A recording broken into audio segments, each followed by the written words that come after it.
Welcome viewers to race 4 and 5 of the Australian 16-foot skiff and 13-foot skiff nationals, hosted by Manly 16-foot skiff club.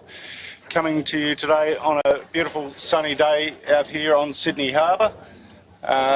Breeze is slightly up, we've got about 12 to 14 knots, so plenty of action ahead. And to help talk about today's action, I've got my old mate Paulie Mac back in the jump seat, and joining us today, a very special guest, Alana Clancy.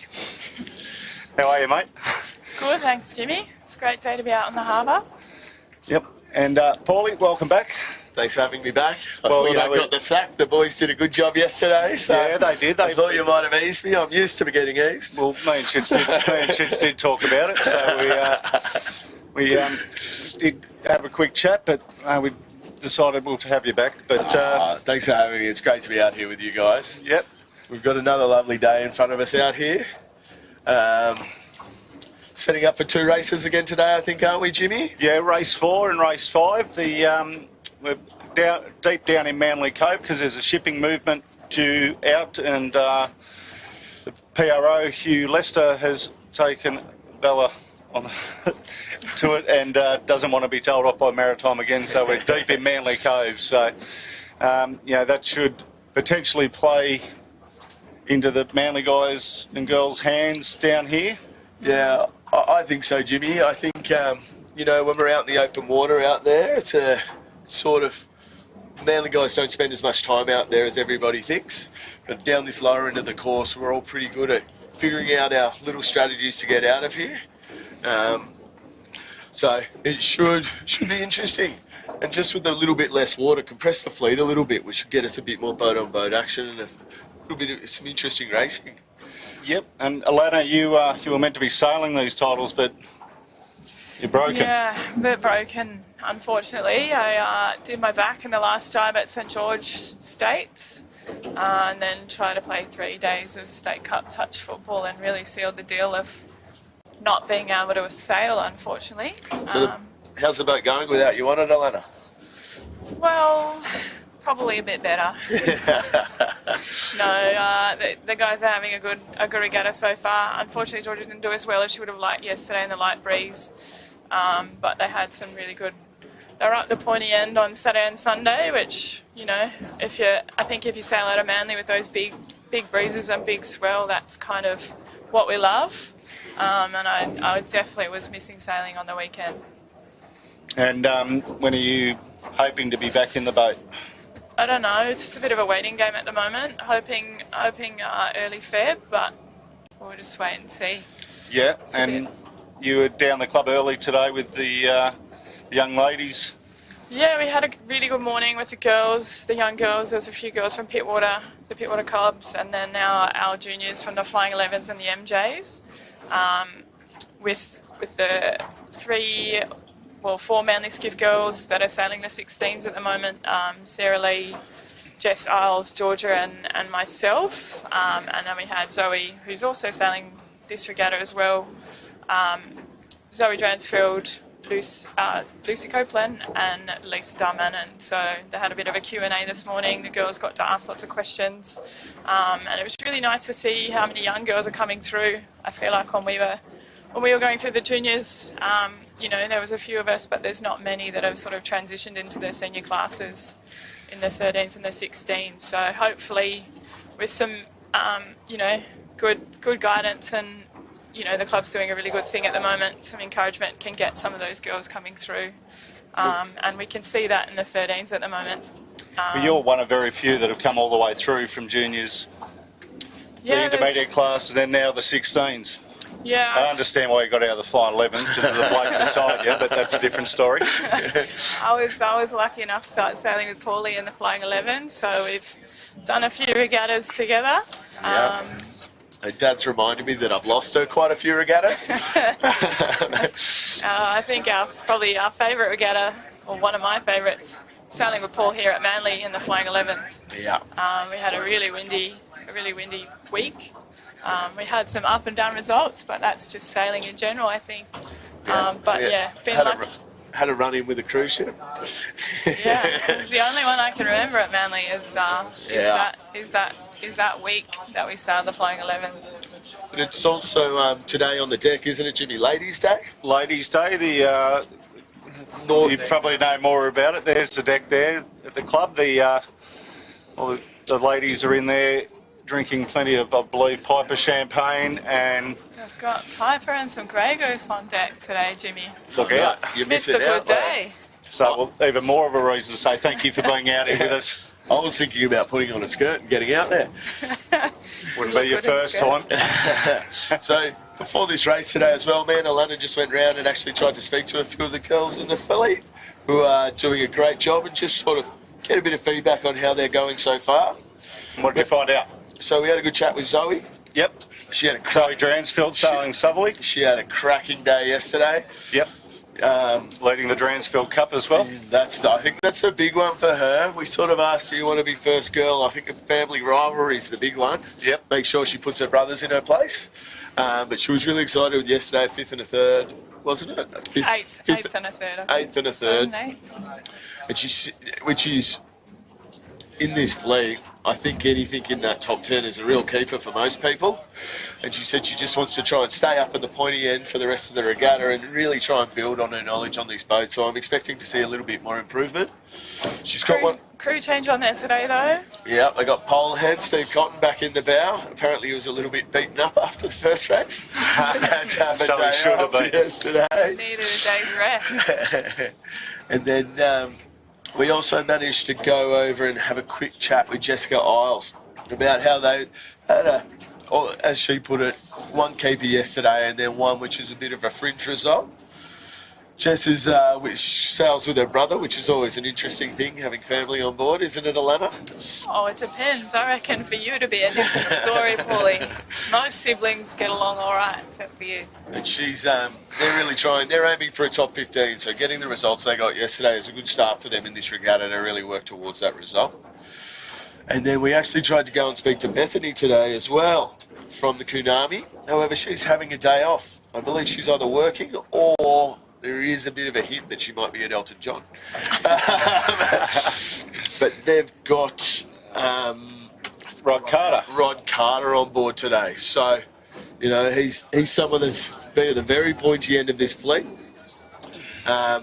So, you know, it'll be interesting to see how that boat goes today.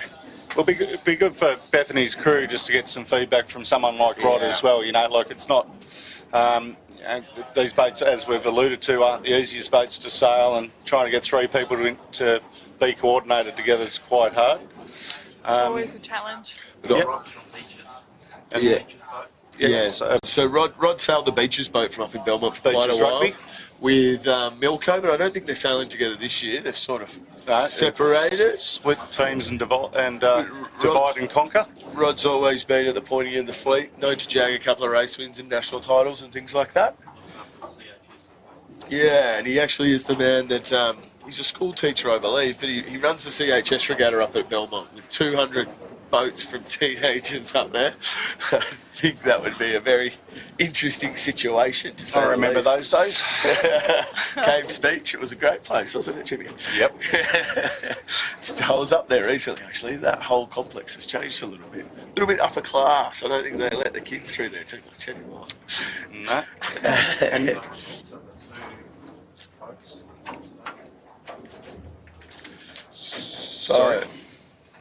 So we've had a couple of changing crews, changing skippers out here. We've already told you of one of them.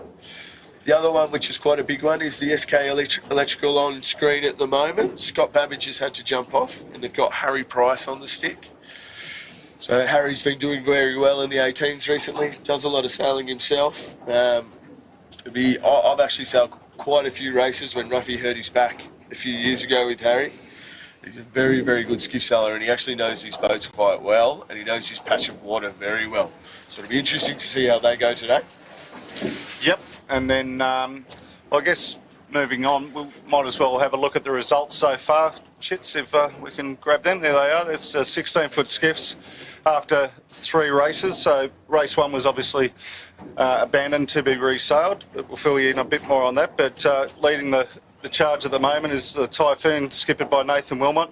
Second is Sail Racing, Felix Scratch, 1 point behind on 4. Third is Moon and Yachts, Daniel Turner, 7 points.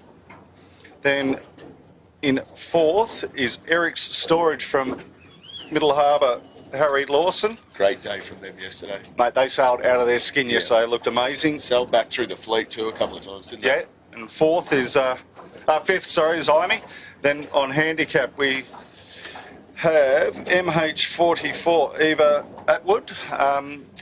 They forgot to sign on yesterday and they ended up with a 10% penalty in both races, but they're still managing to lead on 12 points. Second on handicap is Typhoon. That's the one they're going for, Nathan Wilmot. Great handicap, mate. 14 points. Then third, Sail Racing, Felix Scratch. Fourth, Eric's Storage, Harry Lawson on 17 points. And then Zoe Dransfield on Southerly rounds out the top 5 on 20. Then in the 13-foot skiffs, we can have a look at them. 13-foot skiffs, we have first is Ebix, Gemma Hopkins on 4 points, just ahead of Botany Scaffold, Sophie Hart.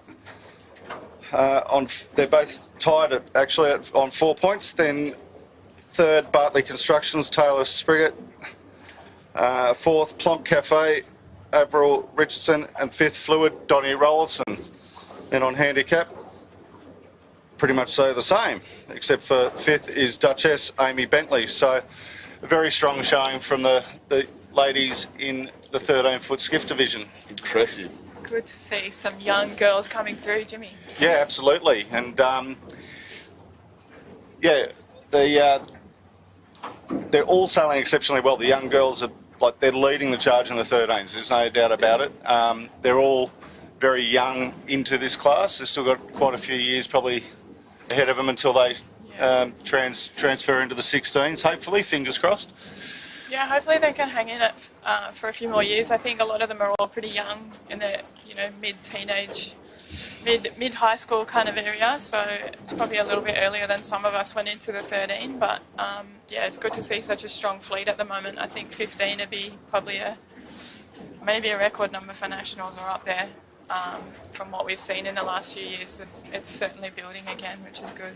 Yeah, and there's that Hornsby Ku-ring-gai Sailing Club, they've picked them up, which is good, and the orange flag's up, so we're not long away from race 4, which is in honour of the mighty Otis, which was Greg Hyde, Mark Patterson, Peter Hubble and Rod Howell. Sailed that boat, seen Heidi in the club before, so g'day mate if you're watching. And yeah, we'll see if this brings back any memories for you, buddy. So, not long till signals. So go, Jimmy, sorry. Pick of the day. Pick of the day. Alana, do you want the list back? We'll let you go first, Alana. Alana, come on. My pick of the day, I think today the Typhoon will have to be up there. And a bit of a battle of the Barnabas, I reckon, on the Army. And probably third, surely Ruffy on the what's he sailing now? Moonin. The Moonin. Going with your cousin, are you, Alana? Go on the Moonin. If you had to pick a Ruffy for today? A Ruffy for today, I'm going to go for the girls on Ladies' Day, Jimmy, and I have to say, Bree's filling in. Georgia might be up there today. Or Zoe's pretty exceptional results yesterday. Either of them could sort of bag a good result today, I think.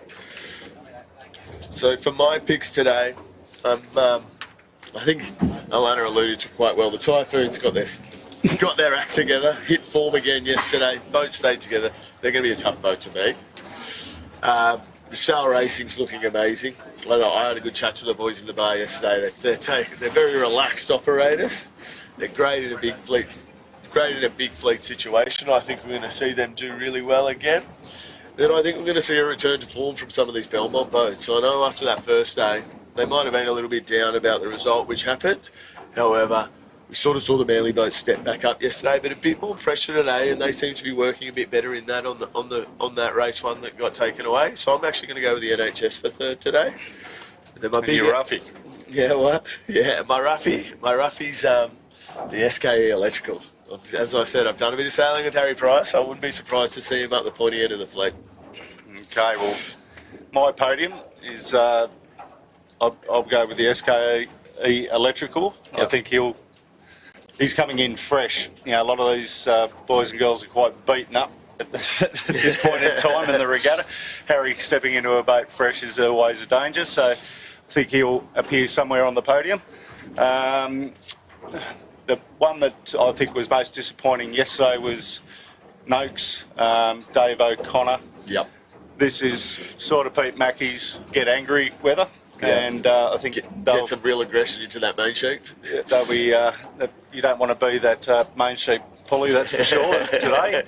And my third pick for the podium, you know, you really can't go past the Typhoon at this point in time, Nathan Wilmot. So I think that's where I sit, and my roughie will be that probably Light and Wonder.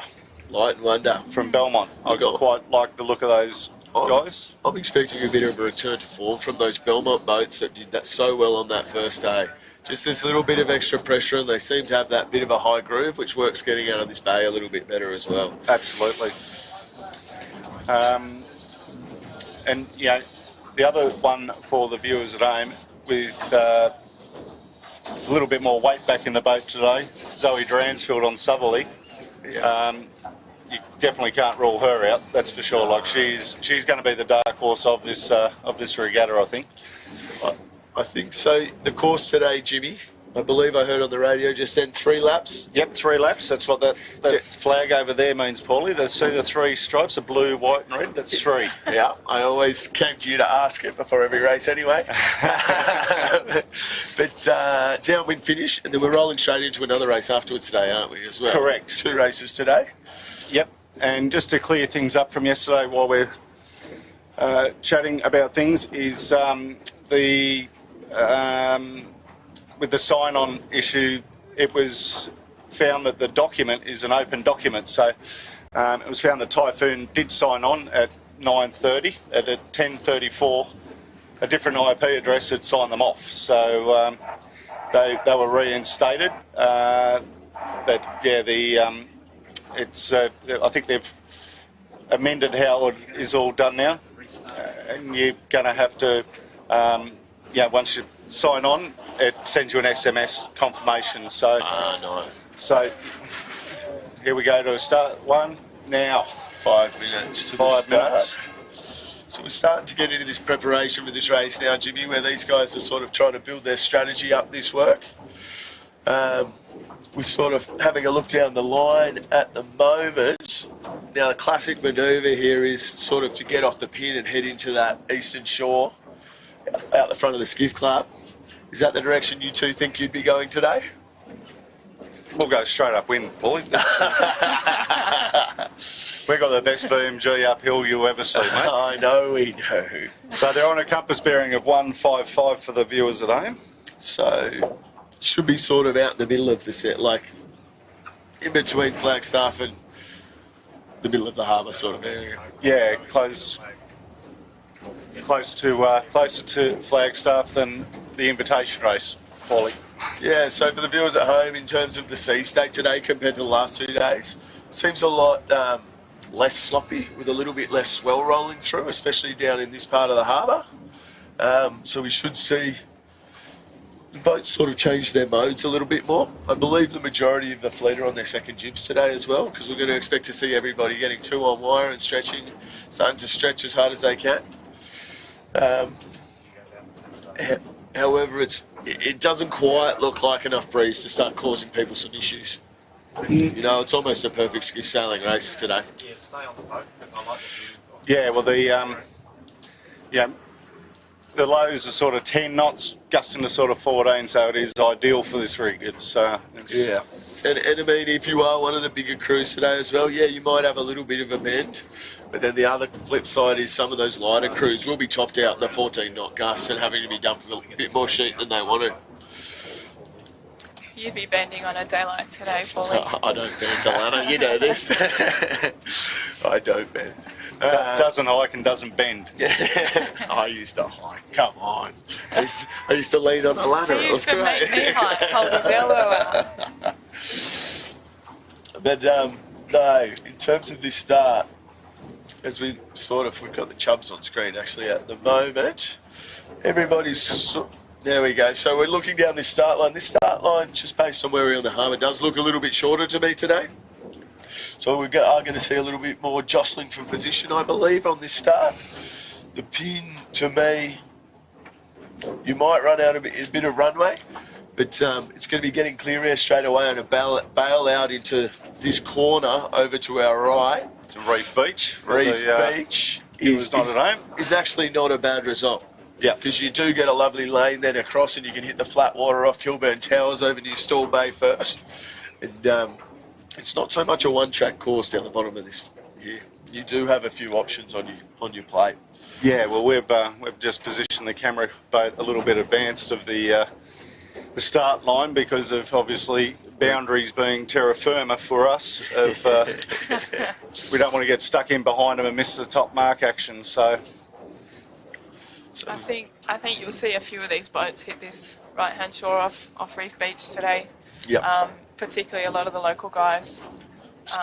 When it's flat in there, you got to get in there. Some flat water and good breeze in there will give you a big advantage today. It's also the other thing when you're thinking about your downwind runs today as well. You've really got to start planning at the top mark where you do throw that first jibe in so that you can really set yourself up for where you want to jibe down the bottom of this course. Because the one thing you don't want to be doing is jibing on the southern side of Reef Beach, which we all know is a bit of a washing machine. It can turn into a bit of a landmine. And even if you don't have issues with swimming, it will be a slightly slower jibe due to the sea state in that corner. Might have been for you back in the day, Paulie, but we're always lightning fast in there. You're lightning fast everywhere, Jimmy. So we've got 47 seconds here. We've got all the boats racking up. I seem to like the pin, however the fleet seems to be going against me as usual. They're probably right, Paul. I would assume that they're right. Not brewing that great bear sponsors, I've got a nice little spot there. So there are quite a few boats loading up on this pin boat end. Capital Brewing looks to be the boat that sort of looks to me that's going to win the pin here, win the boat. They've set themselves up really nicely. It's a nice manoeuvre by Jess Isles in the Capital there. She's just letting the red pumps and the sail racing sneak in on top of her though.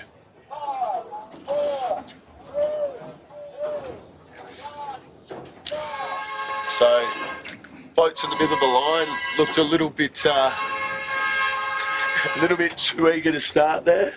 The Musto and the NHS doing the reverse midline sag, and I believe we've got a general recall. The reverse midline sag. Yeah.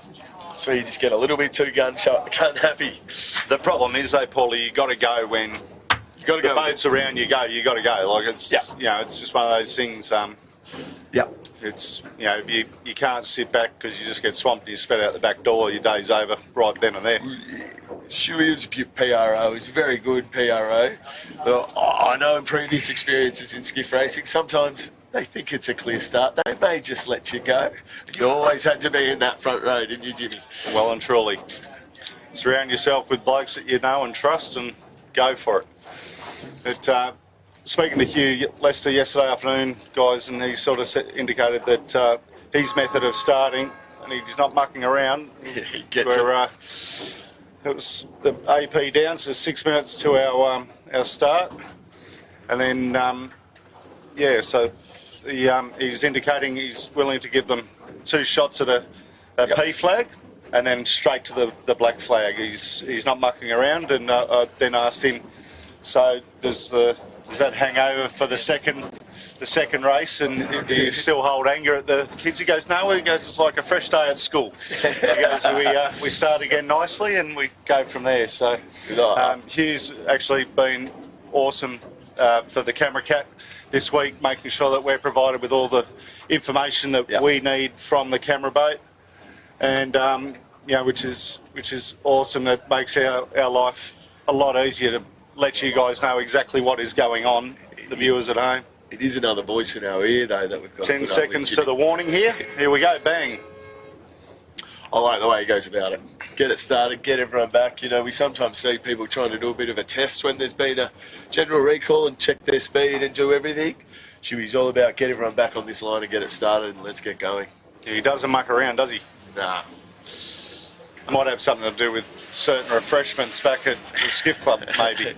Well, I think it's got to do with Jack Andrew on the boat, actually, and he wants to start his lunch a bit earlier. I'll leave that fight for you. Can you take your headset with you and just give us some commentary tonight? Back in the bar. I over-refreshed myself a little bit last night, Jimmy. I think I better be racing home this Mate, you afternoon. made some amazing promises last night, which is good. So we're just seeing all the boats here on screen, just filtering back towards the line. 4 minutes, that hooter is there. So we'll start with P flag displayed, so as I said, we'll see what happens. And so do you think on this start, Alana, we're going to see a similar thing with everybody bunched up at this boat to mid-line? I think given the short start line, it's, you know, that first general is probably going to put everyone on a bit of warning, but yeah, jumping the gun is probably always going to be the way with the length of the line there. So hopefully we can see one. And a very short runway too, right? Yeah. Yeah. So Yeah. hopefully Georgia can get in front of the fourth row today. Same with the follow stopping. and get out and run to sort of start fresh. Well, in these shorter races, the start even gets more important, doesn't it? Especially in a fleet this size. Because if you do get buried, you know, you're not going to start getting that clear air until really the second lap if you have a bad start, and that's when you can start to use your speed to get yourself back into the race. Yeah, very hard to catch up when you're already behind off the start in these short, particularly in this inner sort of harbour that we're in. There's not much runway. There's the Moonin, your cousin, jibing around us. Yes. Hopefully Daniel he has a Turner. better day today. Oh, he did pretty well yesterday. I think he was pretty happy. He was happy with the consistency, I believe, but I'm sure he'd prefer to be further up the podium. But big shout out to all the fam at home that are watching on YouTube, particularly the ones that are in Aspen. Slightly jealous, Steve-O. But I've sort of had a chat to a few of these guys at the pointy end of the fleet over the last few days, and they're really feeling there's quite a few boats up there, and you know, in terms of a series score to win this thing, it's going to be about getting consistent top fives. You know, we're not seeing a shootout between three boats to see who can get the most firsts, which we have seen previously. It's going to be more about who can be consistent across 9 races and then really have an opportunity to put this away in the last race. I mean, Typhoon showed a pretty clean set of heels yesterday. It was very impressive. However, there are other boats in this fleet that I thought should have been a bit further up there, as Jimmy alluded to. The Noakes, the Iamy could have been a bit further up there as well. We're expecting a bit more from them. And then those 2 boats that did so well on that first day, the Dominoes and the Light and Wonder, you bring them back into the mix as well. And we've really got 6 or 7 boats that can sort of challenge for this thing. I think with the varying conditions throughout the week too, it really could be anyone's trophy come Saturday. Yeah. And it will come down to that last race. Yeah. Like we saw in Middle Harbour a few years ago, I expect something pretty similar. Hopefully that one you remember, Paulie, quite well, I reckon. I remember that one quite well. Thanks, Alana. 1 minute to the start here, guys. So we're seeing them again, similar sort of setup here from the boats. People fighting for the boat end of the line, with a few people looking pretty keen in the centre of the line. Jimmy's position is perfectly at this end to get a good view all the way down the line. It's lovely. Sail racing again right on the start boat. And they've got the Moonin below them this time, so they might have a bit more difficulty there. I'm sure Gus has got some choice words for the boys on that boat at the moment. Gus Williams will be very vocal at the moment. He's not shy, that kid.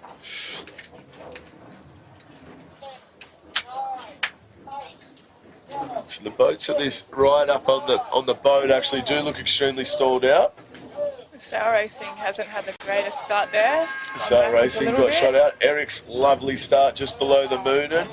Clear start in the 16-foot skiffs for race 4 of the Australian 16-foot skiff titles. So we've almost, looking across this fleet, it looks like the Moon and Ericsson Red Pumps had a great start off the boat, and down the other end the Dominoes and NHS a great start. And then and then the NHS in the centre has had probably one of the best starts out of the whole fleet, I reckon. However, they do have a few boats below them that may be able to give them click into a high mode. This pin is looking rather nice at the moment in terms of getting back across the fleet though, with the Bartley on the pin really rocketing out low at the end of that pin. But the problem you've got, Paulie, it's not a long enough, you know, first little beat that you can go before you run out of runway. To get yourself the space to get the gap to do your tack is quite difficult. As we're about to see here with the Bartley, we thought they were looking like rock stars, but just that tuck, you lose a boat length and then they're already taking a couple of sterns. We can see also there's a bit of a split fleet. A lot of people have hit Reef Beach, particularly many of the Manly guys, so they're going for that lift up, as we said, in the flat water. Yeah, so we're following the fleet that's going in to have a look at Ladies' Day on the deck. The Dominoes boys are actually back on screen now. As Alana was alluding to, a lot of the boats that have clicked back into the right to go into Reef Beach. A lot of the leading Manly contenders, I believe, are over there, aren't they, Alana? I saw the Moonin go over, the Sutek boys tacked over. I'm not sure the others, actually. I'm pretty sure the Red Pumps Red was sitting just above the Moonin, so they probably went with them. Yeah, Red Pumps Red is just right off Reef Beach, mate.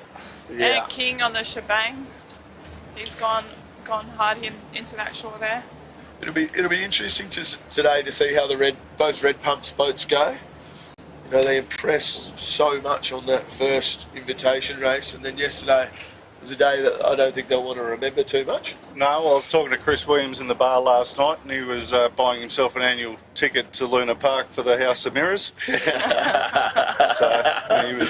he was pretty dirty with their result yesterday, but he, you know, as he said, it's just one of those days where it went wrong, like just nothing went their way, and it's one of those days that I think we've all had them on a skiff, especially as a sheet hand. You just can't find your groove upwind.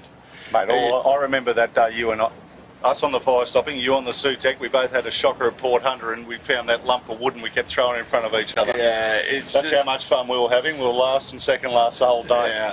Yeah. And it really, then you start trying to change up your rig set, changing up your bang, you can't have everything going away from what you know. You start creating a few other things. So the Red Pumps here's crossed above everybody. However, there are a few boats still inside them up in that corner. The Noakes and the Imy look like they've got great lines off Reef Beach, and there they've gone up the highest. They're just coming onto screen now on the drone shot in front of us. Closely followed by the Typhoon. So a lot of these boats that we're seeing here coming back across are taking this traditional route that we sort of alluded to earlier. As Paul learned a sailboat, they're going to learn about the language of sailing. They're taking this traditional route, which is go in, hit Reef Beach, get into nice flat water there, get a bit of bend around the point, and then you head over to Kilbom Towers, or the toilet roll on the point over here. And then see if you can get a nice bend around this corner. It's actually called Smedley's Point. Smedley's Point. Smedley's. Not the toilet roll. No, not the toilet roll. Locally known as the toilet roll, Paulie. Yes, because it's shaped like a stack of toilet rolls. So there on screen now, we've got the Noakes above the NHS. They've got the Red Pumps Red coming back through, crossing in front of the NHS, and with the Noakes just tacking back underneath their bow. And with both boats clear ahead of the Imy. So I believe at the moment they're possibly the three leaders on the race course. Yep. And then behind them you can see in the background the Moonin, who we saw get a nice clean start. And then the sail racing got a bit caught up, a bit further deeper in the pack. So it'll be interesting to see how they can work their way back through this. A lot of people here taking a long starboard port board out towards their heads. There's not many using this like quarantine area, which again you traditionally see people use, but that's more, you know, well, probably on the right sort of track, but there's big holes can form in here, and you look famous. Yeah. It's really nice flat water in here. Yeah. But yeah. Well, Jimmy, the reason that I always try to stay away from that shore over there, that sort of western shore of Dobroyd, is always kind of, I always feel you get a bit of backwash off the rocks. And then if you do jump out of your groove, you actually slow down for a bit longer time than if you're over in this flat water. If you do drop out or have something happen, you can build that speed up nice and quick. So it's a bit of a consistency thing for me heading over this side. However, we sort of saw on the first day with the breeze from a similar direction that leading people out to that sort of southern end of the southern side of the course is actually where the gains have been made. So on screen there, we've got the Noakes and the Red Pumps red back in form today, which is good to see. Leading everybody out towards sort of middle harbour area of the course. They all seem to be bending down a little bit as they're heading across there at the moment. But we do have a few other boats just sort of still filtering back over to where we are on the camera cap on the eastern shore. Yeah, so traditionally you want to hit Canai Point or Flagstaff, as the skippies refer to it. Is generally a sort of a landmark that you aim for, isn't it? Like to bounce off. Yeah, cut back across the course. You can see if many of those boats are coming back across here now. It'll be interesting to see where this top mark is up here, Jimmy, as well. Straight ahead. Okay, so it is. So a good crew can find it. Yeah. I had to spot it for Paulie many times. No. Just out off North Head above Flagstaff, so probably a bit longer than Saturday's invitation race. Yeah, 1.1 mile beat instead of a 1 mile beat, so just that. A bit further in the left than it was in that first race, isn't it? Yeah, correct. So there we've got, I believe, our leader on the race course at the moment, the Noakes. Jimmy, one of Jimmy's picks for today, I believe, wasn't it? The Noakes getting back into form. He's much happier on that boat today, I imagine. There's going to be a few angry boys out there yesterday with their results. Yeah. I learned my lesson last night. I went and got 2 beers, and then I went over and seen Mackie so he couldn't crush my hand. I think he would have made me put him down. He loves crushing my hands. I know he does. Like, I'm going to Manly, I might crush a few of the boys' hands. Yeah. And girls, Jimmy. Don't let him off with that. Don't you get the kiss? No, Mackie's a man for a handshake. Got the world's biggest hands. So as we have a look at these shots of the boys on the water, we are seeing them full stretch out, however possibly not as low as they can be on the wires, so they're not at their max weights, but there is still a little bit of ease on the main to try and build that speed and squeeze some height into the boat. The Noakes have done a really good job here. They've actually built themselves a solid little lead, and there's a bit of a battle happening behind them, so we might see them extend out a little bit further on the way up to this top mark as they get to choose their own course.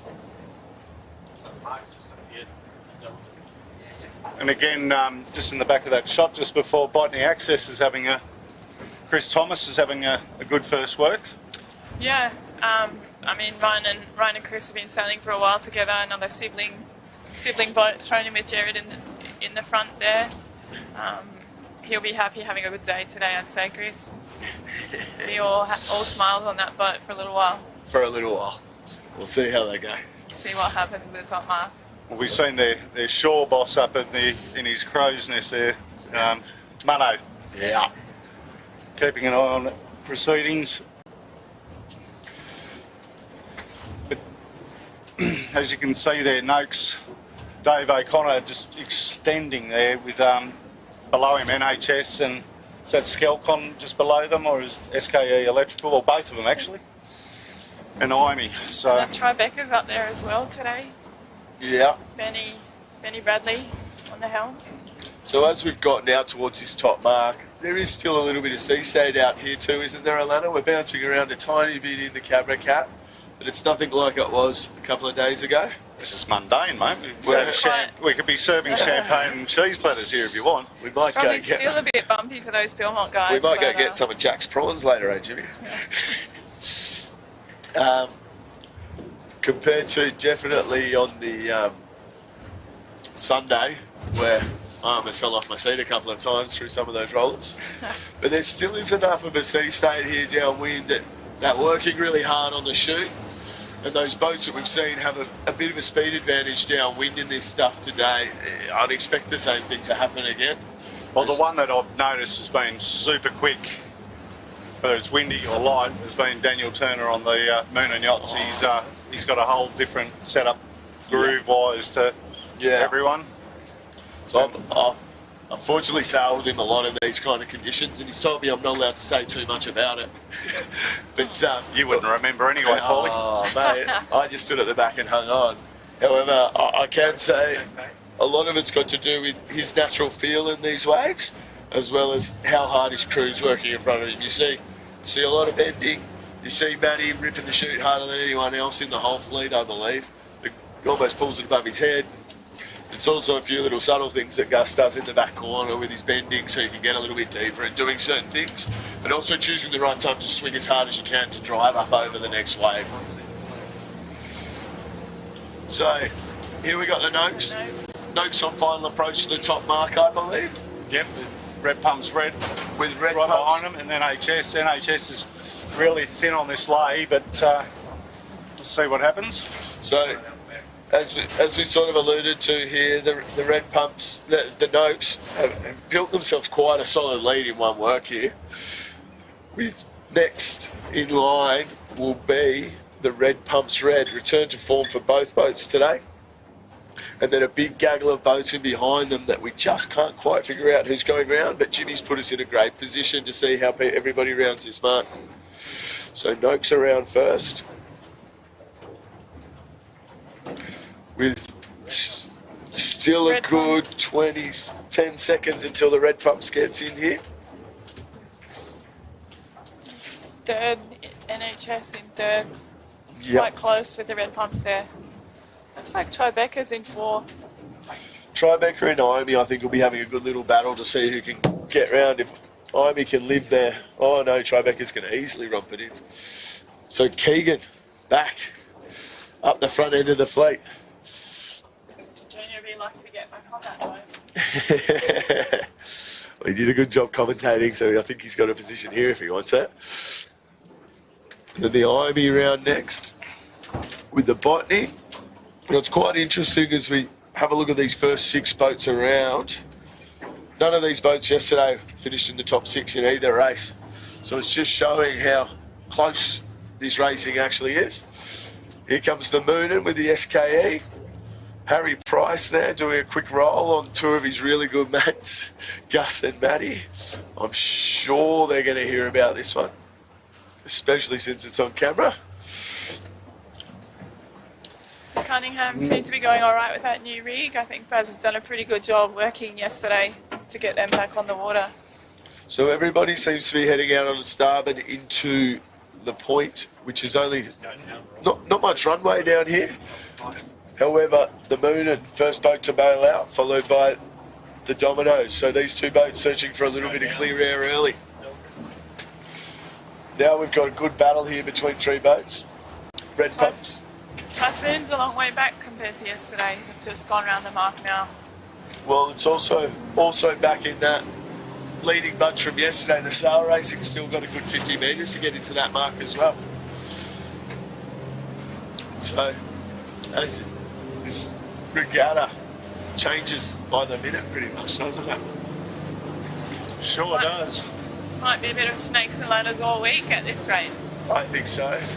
As we sort of alluded to, we're expecting a couple of nor'easters in the later end of the week. And we will be. And I think it's going to be about getting some good keeping results there, and they're really throwing you way behind everything. When you hit these big, when we hit a couple of nice nor'easters later on in the regatta.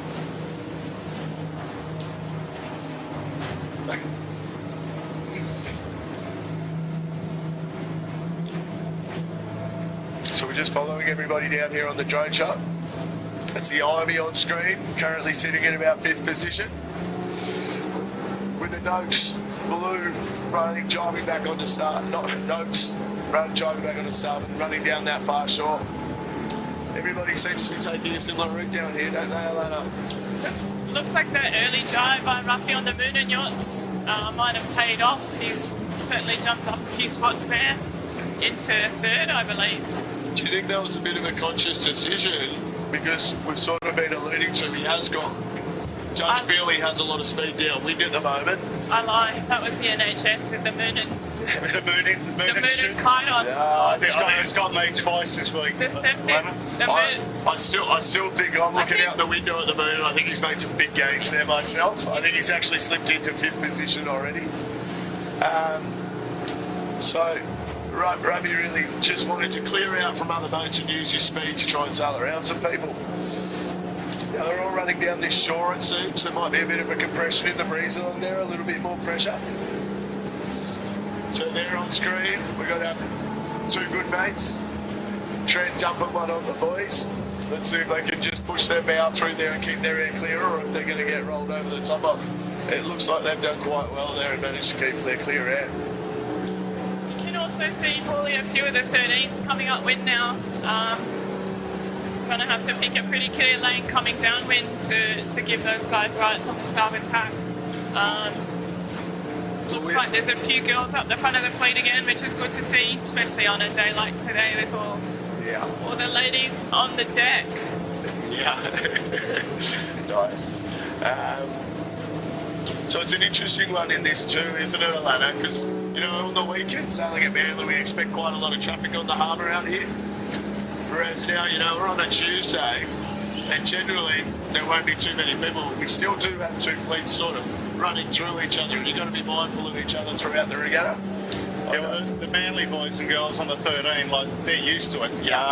But yeah, the poor young kids from Hornsby, Karingai, they'll be a little bit probably rattled, right? When they start seeing those bow poles and big chutes coming down at the downwind with a bit of slop in those waves, I think it'd be a new experience for a couple of them, I think. Here's our leader on screen, Noakes, Dave O'Connor, Pete Mackey and Ricky Bridge. So they've got one last jibe. For me, I'm actually not sure which way. They look like they're set up for a short. I think it's worth going back up that Reef Beach shore. I'd probably take the mark they're going around just to get those gains on the inside. Clear traffic all the way through too if you go up right and tack right across. Do you think you're going to be able to dodge a couple of those spinnakers a bit further up the fleet? It's quite a spectacle looking back up. Yeah, upwind. We'll just get Rob just to pan around to the left a little bit there, and you'll just catch all these spinnakers running down from the top mark. It's quite impressive. You see Chris Williams pulls the windward spinnaker sheet around to help that spinnaker that goes in a chute. Makes it a lot easier when they do that. For any of those 13 guys watching this as well, that's really helpful. I know when I sail the 13, it's definitely really good to pull it around, help your forward hand out, and it goes in the bag so much easier. So that was Red Pumps Red around in second. Then we're going to close rounding here between Tribeca and NHS. Call that a tie? I'd call that a tie. I think the mark rounding looked a tiny bit neater on the NHS, and they're just going to be able to get their bow forward there and just sort of punch out on the Tribeca. However, Keegan, king of the high groove, will probably be able to live there. Next around is the Imey, closely followed by the Moonin. The Moonin's done really well there. Good gains, nice clean rounding from both of those boats. Let's see how long Ruffy can live there.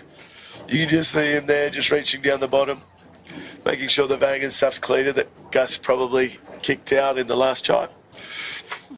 Followed by the Botany access there with the Thomas brothers and Jared up the front, holding on. And then the Skelcon, the Macon brothers are around next. So today we're seeing a few... Well, Paulie, look at this. Oh, the Musto. SKE and Musto.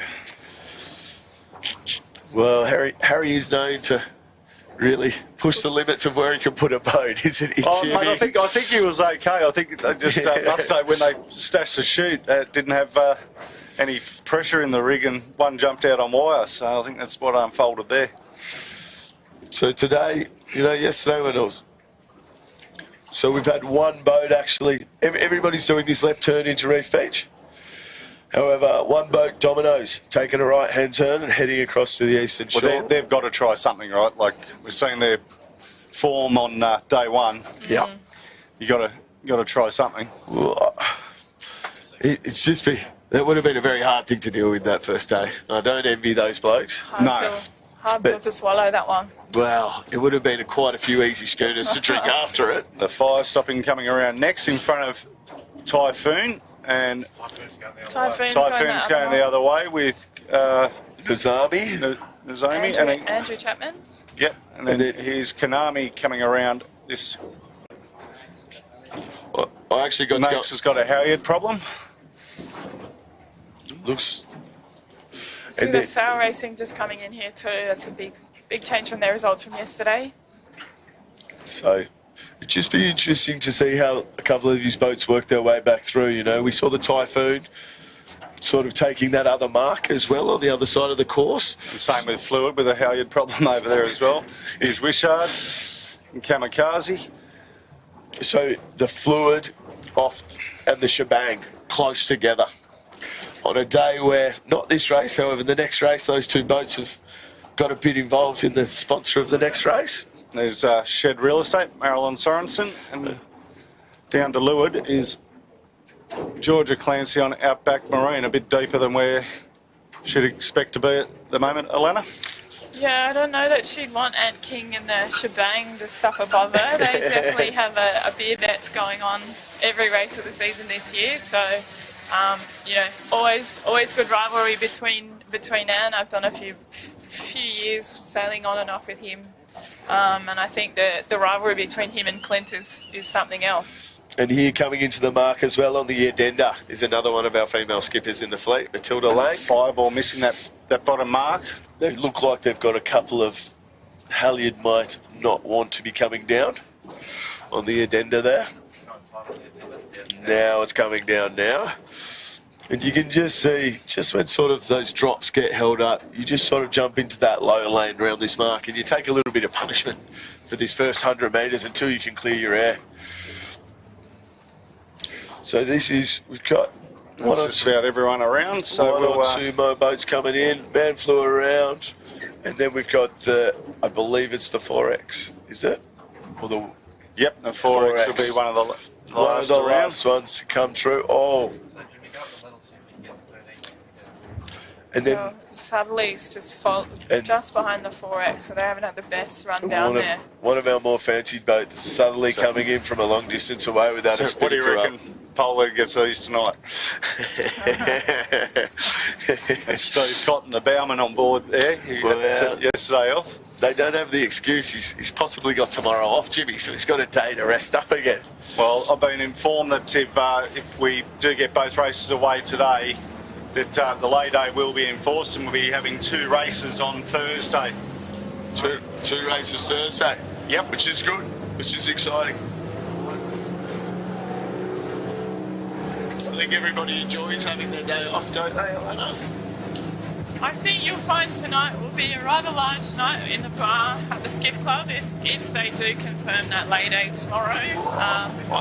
Do we think it's a bit of an interesting decision that they've made, having the ladies' day on the day before the lay day, so they can get well done? Here's our leader in the 13s, Plonk from Middle Harbour. They're looking nice and comfortable coming down the centre there. That's lovely. Cybertech in second. These two look like they've built a good gap on the rest of the fleet here too, Jimmy. And I might have put the kiss of death on the Ebix. I've seen them moving a powerboat and wished them both the best of luck. So, as you can see, we're watching these two. So you can see here, we just get to watch these 13s go through a jibe. Yeah, well, Theo and Kobe there on screen. That's Rob Napper's young boy, is that? Yeah, mate, he is seriously like 6 foot. He's got a bit of height on me, and I'm 6'2", isn't he? Rob's definitely not the father, that's for sure. Sorry, Ollie. And then you sit here and we can see the Ebix, as we were sort of saying, one of the more fancy boats. They're sort of coming down. You can see the Ebix boat here, they're swinging hard. We've got a big Manly ferry leaving Manly Wharf on the return back to Circular Quay, which is going to plough straight through the fleet, but generally the ferry drivers have been pretty good for us. Dylan, our drone man, doing a great job getting us right in behind the Ebix here. Yeah, they are. You can see Gemma sitting there, just sort of letting her crew swing as hard as he can. And working the chute very well up and down those waves. And then you can see there having a bit of a close call with the 16 on port, but did well to navigate that situation. And then we see them roll through. That's an extremely nice jibe from those two in a 13. I myself find the 13 is actually a little bit more difficult to jibe than the 16 because you've only got one crew member trying to do all the way and get that chute through themselves. Just because they're that little bit finer too, they're a little bit more tippy through that jibe when the rig unloads about halfway through. So if you don't get your way through at the right time, you can get yourself in a little bit of trouble. You also find, Paul, if you use too much tiller through the jibe, that the boat really slides out. The forward hand coming in almost drives the boat for you. Yeah. Which is very different to the 16, as you would know. It's a bit more like a bus on the 16. No, the 18's a bit like a bus. No, I'm joking. Well, you were sort of top of the tree in the 13s for a long time with Sky. Yeah, Sky and I sailed together for many years. And then I transitioned to sail with Georgia, but both the times being a forward hand. So we were all right in the light, but in that top end racing was much more our thing. So this is the Outback Marine on screen now. Georgia steering. This is Alana's sister, Georgia, younger sister. She's doing a great job. This is her first year back full time, isn't it, Alana? Yeah, first year back full time racing. So she's been in London she's been back for a couple of years, but had nearly 5 years in London. So earning her squillions. Oh, if only. You can see the big ferry coming through the fleet there, and they have right of way, so that might split the fleet a little, picking at side of the harbour. Down where we're a bit more compressed down in the Manly Bay, does the ferry coming through the fleet have a bit more of an impact on you than as opposed to when you're out in the middle of the sound? I think depending on which side you get on, you've also got a bit of wash coming off the back, and you lose steerage if you're too far in the wash. So yeah, but I mean you just can't dodge it as much down the bottom there, can you? You almost get pushed into it a little bit more. Locked to one side, but I think growing up in Manly, it's sort of something, you know, when you go through the fleet, that's what you're looking for the whole time. But some of these other guys from the other clubs sort of probably don't have the boat traffic that we have down this end of the harbour. So we've just been working our way back up through the fleet here, haven't we, Jimmy? We're sort of sitting on that battle for about 10th in front of us there, with a couple of the guys on board. Yeah, well, the other thing too, with the Manly ferry, it does about the same boat speed as a 16-foot skiff. So if you're the wrong side of it, you're trapped to the wrong side of it. It's a bit. The 18s can almost run away from the tiny bit, can't they? Oh, they try, but they're definitely downwind the 18 can. Oh yeah. So now we're just heading up to the top mark on the drone shot here. We got the battle for the upper position, the front of the fleet. Jimmy's just getting the camera cat engaged to get us right up near this top mark again. But we'll just have a look at the approaches and see how these guys have gone up here and see who's got a little bit of speed and who can extend away. So on screen, Rebecca just taking the stern of NHS. So they've done well to keep up there with these guys, I reckon. You know, they've got a few of these more fancy boats in front of them. Tribeca's holding their own there. Keegan's no slouch as a sheet hand, and you know, this is his first week in a 16-foot skiff in a long time. So the one thing I did notice about Keegan, so he is looking a lot fitter than he has previously. Yeah, apparently he works out or something. I don't. He was trying to explain it to me. I just said, don't talk bullshit. Not the same gym as you two, that's for sure. So here we got the red pumps red on screen. And Noakes are just going around the top mark as we speak. So I'd say that they've actually extended away there a little bit, haven't they, Jimmy? Yeah. But they put the top mark in a nice washing machine, haven't they? Yeah.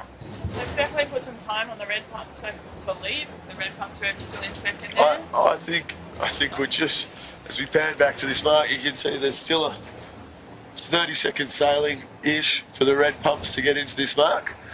And the It's going to be tight for second, isn't it? Oh, yeah, and I mean, we're just seeing the Tribeca there just tack underneath them, underneath the Imey. They're both on quite a tight lay there, whereas the red pumps has been quite generous with their lay. Red pumps red, Tyler Dransfield. Red pumps red. He'll be happy to be back in front of his siblings, I think, today. So he's just reaching in. It's a solid 100-metre lead for the Noakes there. Third around, Imey. It's good. And Tribeca. Then NHS is running order.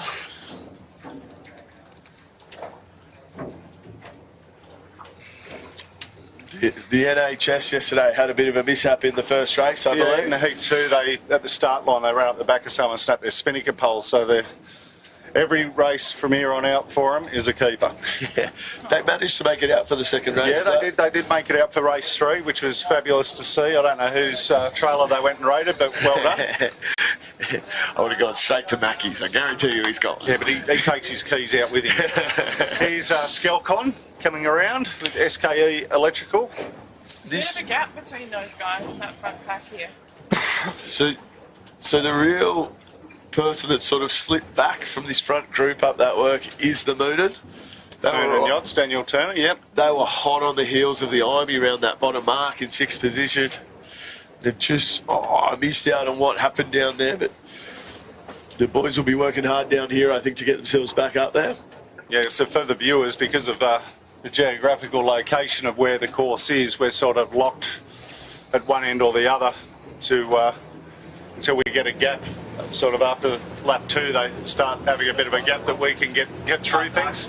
So on screen there, we just saw the Moonin do a great set and roll over the SKE Electrical. We alluded to it before, but Gus and Matt Stenner on the Moonin are very, very good friends with Harry Price, who's steering the SKE today. So I think that may have been the little confidence boost the boys definitely needed after slipping back a little bit there. Just seeing the SKE there roll into a nice jibe. Quite got a little bit hung up, but still managed to hold the majority of their pace through that one. And as we see here, the Moonin's just extending further into the shore. Just behind the Moonin, having another good day today is the Botany Access.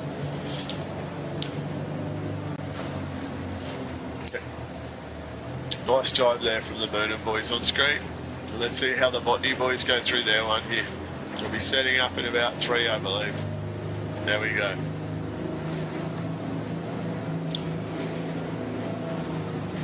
Not too bad. Not too bad. Left some. I think they left some room for improvement there, Alana. Their age might be showing there, Jimmy. I reckon it's rise a little bit slow across the boat there in the jibe. I'll let you boys go and tell Jared how to jibe later. Sorry, Alana. Got the Moonin there on screen. So this is a lovely shot from the boys. This is the boat that we've been saying is extremely quick downhill, and it's great to we've got them on screen. And this top-down view, you can really see the work that goes into walking up and down that gunnel by Matty Stenner, and also you'll get a good view of how much the front edge of that chute is getting. Just that tiny little flap and then the big reef from the big for the lay at home, can you explain why they're walking up and down the gunnel? Like, it's not just they wanting to get their step count up. Matty's doing a bit of aerobics on style, I reckon. No, we've got a lot of people that watch that aren't very sailing orientated. So the reason that we see them work the gunnel so much is they've got this nice little rolling swell underneath them. So what the foreigner's doing there is really trying to use this weight to try and keep the boat at an optimum point of the bow down. So as the wave picks them up, you'll find that the bow lifts up, so then you've got to run and get that bow a bit further down with a nice pump of the chute. But then once you get riding on that wave, you've got to get your way back into that back corner to pop the bow out for the trough and hopefully time it perfectly so that you can skip back up over the next one in front. You know, it's a bit of it's 3 people doing it all together, and it's an extremely hard thing to do, and it's all, you know, for those boys, it is second nature on the Moonin. got to be pretty agile to get up and down there too, Paulie, and really get your timing right. If you get the timing wrong, it can go quite wrong. So is it as critical in the 13s? I think you can definitely use it to your advantage in either class to get down that wave and really roll the boat down.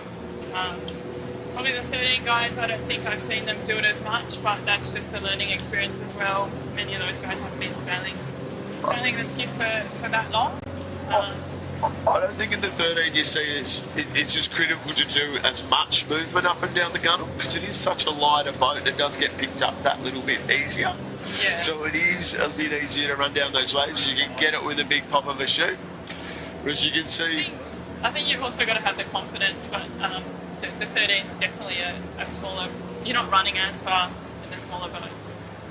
Yeah, so notes for the viewers at home around the bottom mark and off for their last lap. Yeah. So they're just running the same direction, just running the same course as they did last time. Left-hand turn at the bottom, run into Reef Beach. Somebody's put a lovely big catamaran up here for some people to watch the sailing. Structed tanker there. Good viewing, right? Great viewing. Just going to use them to hide from the notes. Lights on screen coming up. So we've just got a drone shot there of the boats coming probably between fifth and ninth there, is it a ladder? If you've got the access, so yeah, they're around fifth. Is it on? So the red pumps is just round in the bottom, left-hand gate down the bottom there too. Trying to catch up to this Noakes boat, which is showing a real clean set of hills at the moment. I believe they've extended away even further down that run. Looks like the red pumps have put a little bit more time back on that third and fourth place there. Yeah, they've just got themselves a nice little buffer there, don't they, Alana? Yeah, I think they definitely dropped back in the fleet up that last work, so it could be interesting to see what happens up this last one. The run down might be decided between second, third and fourth by the looks of it. And here we have another nice tight rounding. The Irony, followed closely by the Tribeca. Then the NHS with the Moon and Yachts spinnaker with Moon and Yachts above them, just to confuse all the viewers at home. Just once again, these downwind runs are really keeping Ruffy in. The Moon and Yachts and Ruffy in these races at the moment, isn't it? Yep. They seem to be dropping back to about ninth upwind. I don't know what it is. We might be able to try and catch it up one of these next works just to see if they're taking a different course. But then they turn the corner up the top and they literally are doing 2 to 1 on a lot of these blokes, I think. Nice clean rounding there from the boys. Get it in there, Matty. See there, Gus jumping out, Ruffy getting all the gears back on. And then the Skelcon, the Macon's coming in next. The SKE's had a bit of a dodgy drop there. Hopefully they can get it away and sneak around the mark with Harry there. They've got a chute up the front of there, so I'm not sure what you can... Does it just pull harder when that happens, Alana? I'm not sure, maybe they didn't pull it round into the bag so it didn't go in cleanly, would probably be my guess. But okay. You saw Chris doing it before on the red pumps. Yep. Pulling it round hard and it goes in a lot easier. Yep. So the cutting... It's just the little things like that, isn't it? That, you know, if you can pass that knowledge on, makes a world of difference to people. Makes the forward hand's life much easier. And Eric's removal coming around. They had a blinder of a day yesterday, a little bit more breeze today. They're probably not one of the lighter combinations. I'd say they'd be very close to the lightest combination. Look who's right behind them. Dominoes. Dominoes were deep. Remember, they went the other bottom mark, so they're on the charge. And then here come my boys into the bottom mark, the Sutek boys. Good to see them in front of that fire truck again. And followed hotly by the Sail Racing. So the Sail Racing's working their way back into this. You can see the Queensland boat and RW coming through there as well, Paulie. It's nice. So we've got, I think it's only one Queensland Skiff this year. So it's always good to see some competition from up north come down. Here's the Typhoon. Yeah, got everything to throw at it up this one for sure, right? Yeah. See the red pumps there. Hopefully they can get over the finish line. The right side of the finish line. The right one. You're a harsh critic. Here's the Konami on screen coming around, and after them we're going to take off and try and pick our little hole up through the fleet and see if we can get back up to that sort of battle for second through to fifth or something. That'd be a good one, wouldn't it, Jimmy? That's the plan, mate. So the Konami, which is just on screen there, I was looking forward to speaking to Bethany actually this morning, because she's someone from up at Belmont that I've noticed through the years. She goes to pretty much every single regatta. She really shows her face. And actually, Ruffy's told me when I was having a chat to him, he goes, "You want to go have a look at their boat? They've got one of the most cocked boats in the fleet. It is so clean." For someone who loves their system so much like Ruffy, for him to say that, I think it's a credit to what they've done with it. Really good to see them down here having a crack down at Manly. Good to see them. We've had a lead change in the 13s. That's Cybertech. Theo Franklin and KB Napper are currently leading that at the moment. That's okay.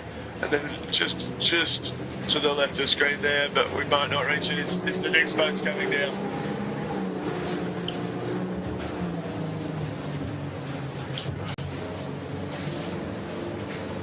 You definitely do notice a little bit more traffic when we're sailing in this smaller part of the harbour, don't you, Jimmy? It's just a little bit harder for you to work your way back through. I love it, mate. I know you do. I don't think your fuel loves it though, does it? Well, we're all right. We're at only used 33 litres so far today, Paulie. Just throw that little ferry in the middle of the mix here as well, just slightly to the left of screen there. Yeah, there we go. Just to put some more traffic in the fleet. So yeah, the ferries at this bottom end of the course can really control your course, can't they, Alana? They can you can have the best laid plan to get up this work, however, you see a ferry start coming through and you really got to change up where you're going pretty quickly. I just use the ferry to our advantage to get us a bit of clear water, so there you go. It goes every which way. See, just to the right of screen as well, the Nozomi, I think it is, with Andrew Chapman's going down here with no spinnaker up. So. Looks like the shoulders are down and heading home. They're not looking happy. Some early schooners, you think? You also, that small ferry that just came through has to give way to the fleet, so it's not as much of a game changer as that big ferry coming through the fleet that you do have to avoid. Well, in some ways, though, Alana, I often find that it actually can be sometimes more difficult with those little ones, because with the big ferry you know where it's going to go, you know what it's going to do, and it's not going to stop for you. Whereas those little ones sometimes back off and then they start to go again, and then you're sort of caught in the doldrums, and you can't put a long-term strategy in place for those little things. Well, one of the greats of the 18s, sure, is Phil Barnett. He's a ferry captain, and as he explains to me a lot, and I guess he's had a bit of a chat with some of the other ferry drivers when they're on the big ferries, and with the 18s, they do slow down and duck and weave a lot better than what they had previously in life. They're sort of taking, when the nor'easter's on too, taking the point that they all run into there first, the lighthouse. I forgot their name. Bradley's head. They're taking that a little bit wider to give the boys. He knows that they're all going to go in there. They have to go around the KFC marker or the Channel. But they're even giving them a bit more room. So here we go. We got the NHS on screen here. Below them in the distance, you can see the Moonin, as well as SKE Electrical, and just in front of them to the left is the Tribeca. Yep, and then if we come around to our left, you got Iamy, Red Pumps Red, which I think is going to be a pretty ding-dong battle for second there. What's your... Yeah, I think it'll be close. It'll be interesting, I suppose. Some of these boys have got a few more years sailing the Skiff than Tyler does, so it'll be interesting to see if he can keep it up there. He's done well so far. I think he's a pretty cool customer, Tyler. I don't think much rattles him too much. He's got plenty of confidence. I've worked that much out. He's pretty cool, calm and collected on the shore, I tell you. Especially... We had him steer the fire stopping in a Botany Bay Championship race one year. I remember picking him up and I'm going, maybe he's too little, like he's too small, too young. But they're all very good sailors at Dransfields. Jesse's out on the chubs with a few of the young guys, and Zoe's out with the older blokes on the subly, and Tyler's got a bit of a mixed bag in there. Jackson being a bit younger. So really in terms of this race, just to give everybody an idea of where we are, the Noakes has extended away to a very, very good lead. And then it appears to be a really tight battle between the Red Pumps and Imey at the moment for second. Who have split, so yeah, Imey out that aren't on screen, they're coming back, and I'm just waiting for Red Pumps Red just to give me a little bit of water on the other side of them to try and frame that one up for the viewers at home. But there's the distance between first and second on screen there now. Early call here is I think the Red Pumps have done well with the split there. I think the other guys maybe spoke a little bit too early there, sorry. But then behind them is a gaggle of about 4 or 5 boats, which are sort of pushing for that third final spot on the podium. However, there has been a bit more of a split up this one, hasn't there, where people getting a bit of gauge on each other and giving themselves a chance to pass. So, once again, incorrect from me. But it was always like that, wasn't it? The opposite of whatever Paul said. He was not a Tyler, cool, calm and collected on the boat either, Jimmy. You want me to sort him out after? Just let me know. But there's our new second place boat, the Imey, with Dave O'Connor steering, Trent Barnabas on sheet, and Rob Napper up the bow. Could be Dave Gilmore on the stick, actually. Dave Gilmore, yeah, sorry. Dave O'Connor's. He's near the top mark. That's right. He's launched. He's gone. He's on the Noakes. So, sorry. I think it's great to see these boats that had a bit of a tough time yesterday come back and really show a bit of form today. With double race days, if you have. Here they go for attack. Yeah. You just seen Rob Napper for the young ones in this class and just about every class cracks a little bit of jib before the tack, and it just makes the boat turning a lot easier. But Rob would be one of, if not the premier forward hand throughout this fleet in terms of his experience and how he goes about doing everything. And as you saw through that tack, just the way that he moves his body and how smooth he is and his timing and everything, it's those little things that really just add up around a race course that help push you towards the front of the fleet. Taught him everything he knows, mate. There's the difference between first and second now on screen. That's my debate you on that one. But, especially for these blokes who've been sailing for 25 years plus, they might not be as young and fit as these other guys. However, they've almost got a sixth sense about what's going to happen next. So they're not reacting to situations. They know what's going to happen 5 seconds beforehand. The bloke who was sitting in commentary with us a couple of days ago was the master of that, isn't it, Jimmy? Steve had a sixth sense for knowing what was going to happen. Oh, yeah. Before it even happened, he knew when I was going to fall over. So here we got the Noakes on their final approach to the top mark, the last top mark, with a run down to the finish.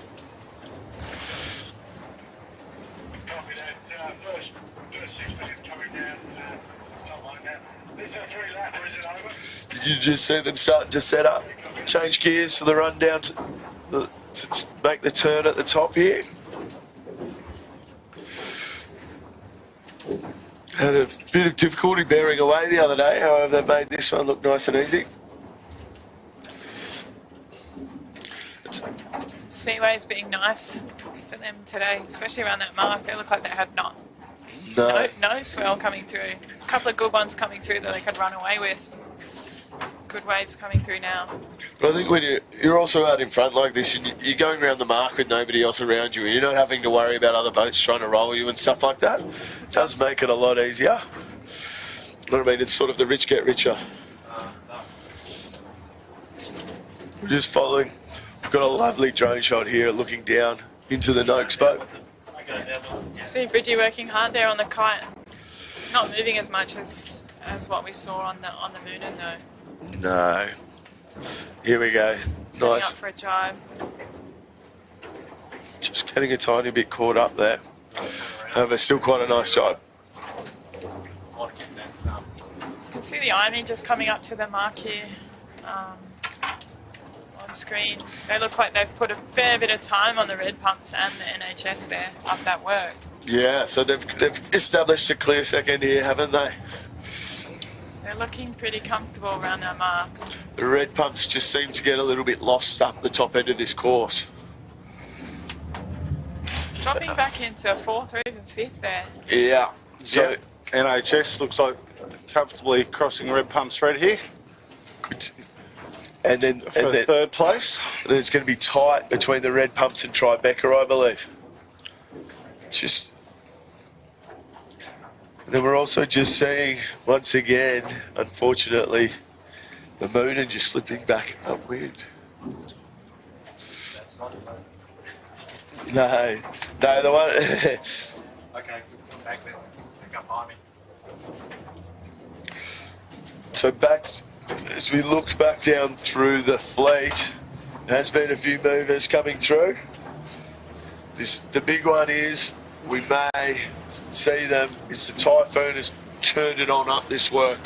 I think they'll be pushing for the top 10 here. They'll be in 9th or 10th, the Typhoon, for the Typhoon support team. Which, them... Well, how deep they were lap one, it's an incredible comeback. It's a good comeback. I mean, as we sort of said earlier, getting consistent results in this regatta, not race wins, is actually going to do everything for you. Moonen's jibed off in the background there.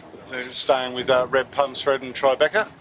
SKE Electrical following suit. I guess Harry's going, all right, Ruffy knows something, I'm going with him. No, he just likes to be close to Matt Gus.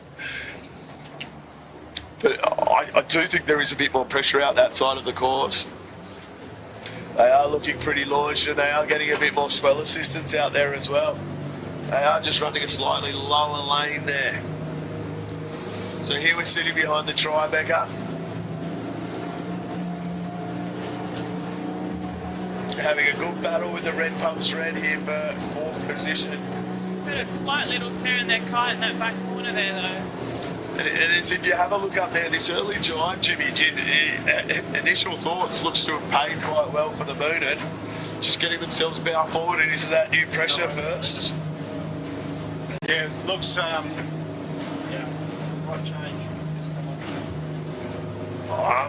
And as we've alluded to with their speed, if they can keep clear air here, I think they'll be giving these blokes a little bit of a run down here. Well, we always said they were much faster downwind. I think they dropped back a couple again on that upwind leg. I'm sure if the boys can stay in front of Harry in this race, they'll be pretty happy. Yeah, I think that'll be the big one. Do you think there was beer bets put down? I think a bit more than beer bets get strung around between Matty and Harry Price. So we're just sitting there, that's the red pumps. They've done a great job to get themselves back over the Tribeca there and back into 4th position. Did a nice early jibe, Simo jibe on them. They managed to sneak back through. Now we're on the NHS in 3rd. They've got a nice little gap behind them. They should just be able to lead all these boats down into the rocks, follow the Army back along the shore. Do you think Ruffy, Daniel Turner, be wanting that spinnaker back off NHS anytime soon? Well, apparently he gets it back at the end. So there we go, NHS on screen. They're still extending over towards that western shore.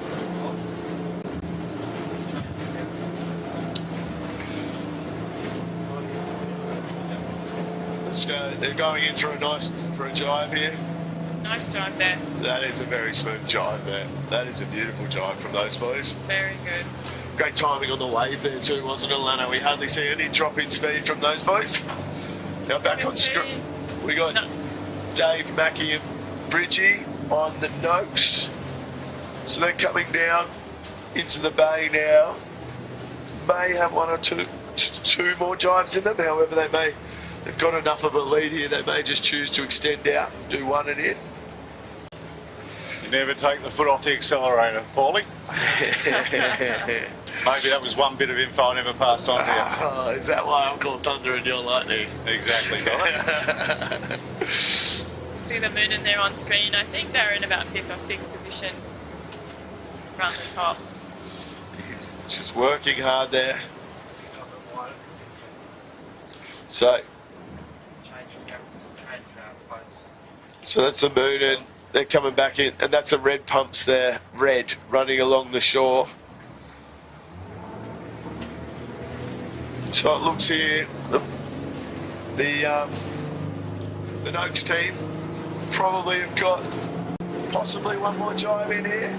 Pretty cruisy run to the finish there by the looks of it. They've got a handy lead on the IME. Yeah, and as you can see, there's a little bit less pressure there compared to the red pumps on screen, who are at full stretch and working as hard as they can.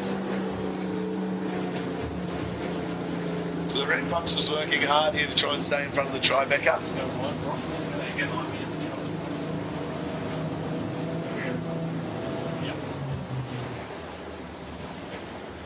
So you can see there, that's the gap from first back to second. Showing a lovely clean set of heels here. It's a great return to form for these boys. They needed a bit of a confidence booster after yesterday, I'd say, so they'll be pretty happy with that one today. Yeah, good job. And so then we've got the Ivy on screen. They've probably still got 2 jibes to get themselves down to this finish line.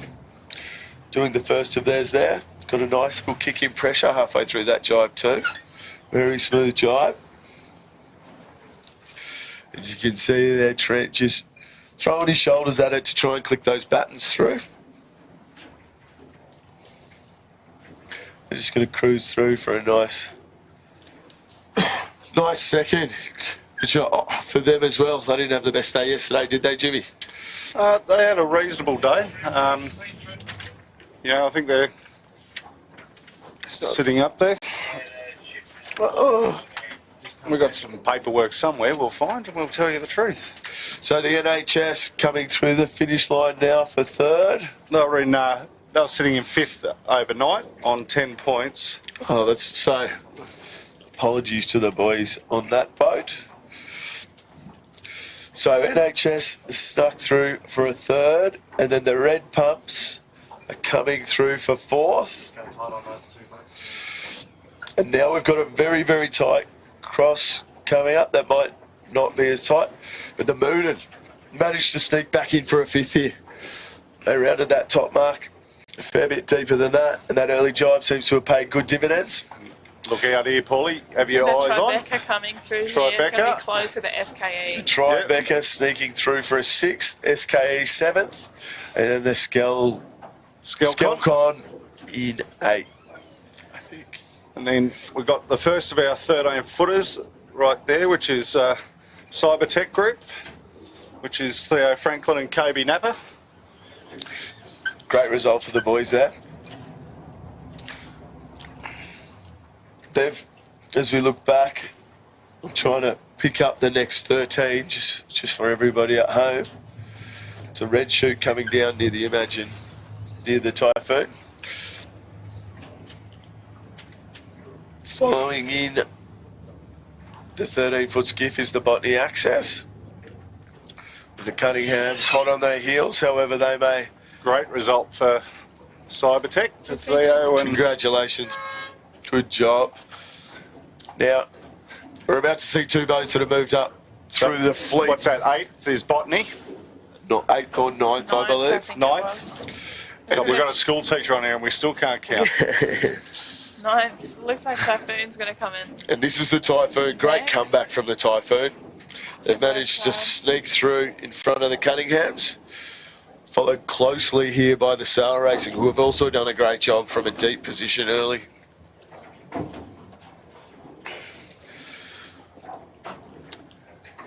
So there on screen, we've got a 13. Appears to be rounding the mark. They're having to go back up and do another lap. The red pumps red. Oh, the red pumps, Bruce The Savage. red pumps, Bruce, Greg and Jag. And Eric's removal and storage. It's another consistent result from the Eric's boys, I think. They'll be happy with it, but I'm sure after yesterday's result they'll be slightly disappointed. But Yeah. And next is your boys, Paulie, on the Sutec. It's good for them. And then Domino's. 13th, 14th. I know the boys on the Sutek are pretty keen to get a top 10 this year. That's been their big goal. That's what they've been driving to do. They had a good start to that yesterday with a couple of sevenths, I believe. So, I mean, a 13th, if you're aiming for the top 10, in my mind, is a keeper still. So, especially in this fleet. So, coming down on screen there is the RW, our Queensland boat. Ebigs, who I believe are currently winning the 13, just behind them as well. No, we've had a 13 finish. Oh, I meant winning they were first overall. Well, they were tied. Yeah, they were tied with first. Yeah. With Botany. The girls on Botany. Yes, on the Botany scaffold. I think the Ebigs had a 1-3 yesterday, so 1-2-3 is a pretty good scoreboard, I'd say.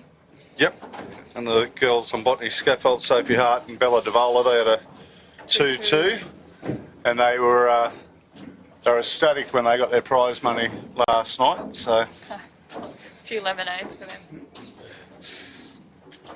Infinity Rigging coming in after RW here from St George with the Kunami hot on their tail.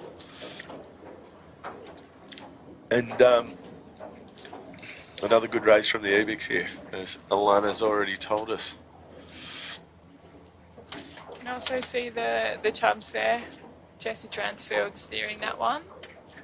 who's on there with him, Alana? He's got Jimmy Doyle and James Lee, I believe. Right. So they're quite a young crew compared to some of the others. James Lee that used to sail with Sarah Lee. Sarah Lee, yeah. Yep. And I know Jimmy Doyle, he did something to his knee or his leg last year. He didn't manage. Broke his ankle, I think it was, in a few spots. Got some pins and plates put in the day before the season started, I think it was. So he was out for the season, unfortunately. Number 16 just crossing the line there in the 13s from Hornsby Karingai live wire. And then next is Bartley. Sorry, guys. It's nice close racing here from these 13s, isn't it? I mean, we're not seeing a really, really big spread out across the fleet, which is nice.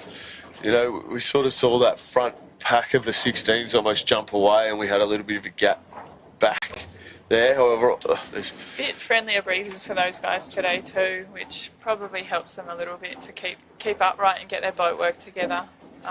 You know, a couple of days in the boat too always helps when you haven't done too much racing over the season. one of Jimmy's picks there, the Light and Wonder coming Light and Wonder, across. wow. Not the result they were hoping for. No. Considering before this regatta, the Belmont guys told us they're a bit more of a tricky air, light air specialist. The one time they really turned it on was the day that it was nuking top end Big Rig. So perhaps they're looking forward to later on in the week. But hopefully we get some booming nor'easters. Just coming across the finish line is your sister. Female skippers, I believe, today. Go with George. The Outback Marine Georgia. Big thanks to Stewie Graham for sponsoring us this season. Stewie's been in the skiffs for a long time when we started and was always very helpful when we were in the 13. So thanks to Stewie for that. Stewie did most of his sailing with Craig Nichols, didn't he, Jimmy? Yeah, mate. Yeah. Up in the bow. He sailed with Beaky, Dave Taylor, on the Global Storage for a while, and then Craig Nichols picked him up, and he was a long-time hibiscus shirt-wearing typhoon sailor. So He was the forward hand that was never allowed on wire, wasn't he? Yep. One of many. One of many. That's the reason you wouldn't sail with Craig, right? No, I don't like sitting in. Can't see. That's why I'm not a skipper. So we've just got the fleet now filtering through. Here comes a fire stopping, just giving way. Alex just giving way to his sister, Sophie, on the Botany scaffold. So the Botany scaffold, 2 seconds yesterday. Unfortunately, they look a bit further down the fleet today, more back in around the 10th position, I believe.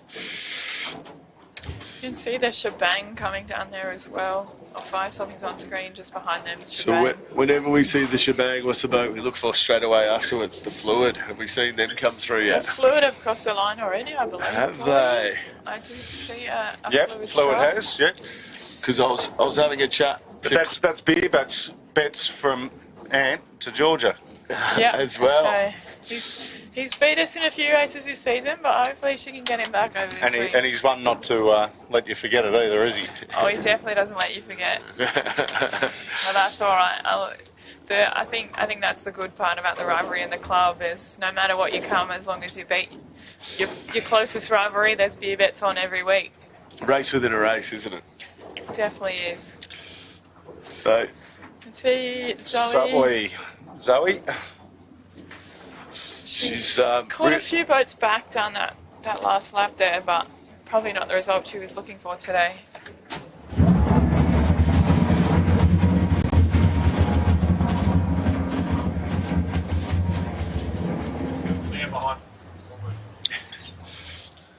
So sorry about that. You might just hear Jimmy hit the engines.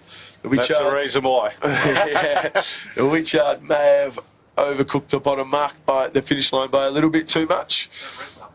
And we're about to go bow to bow with them. Bruce has parked the baton over.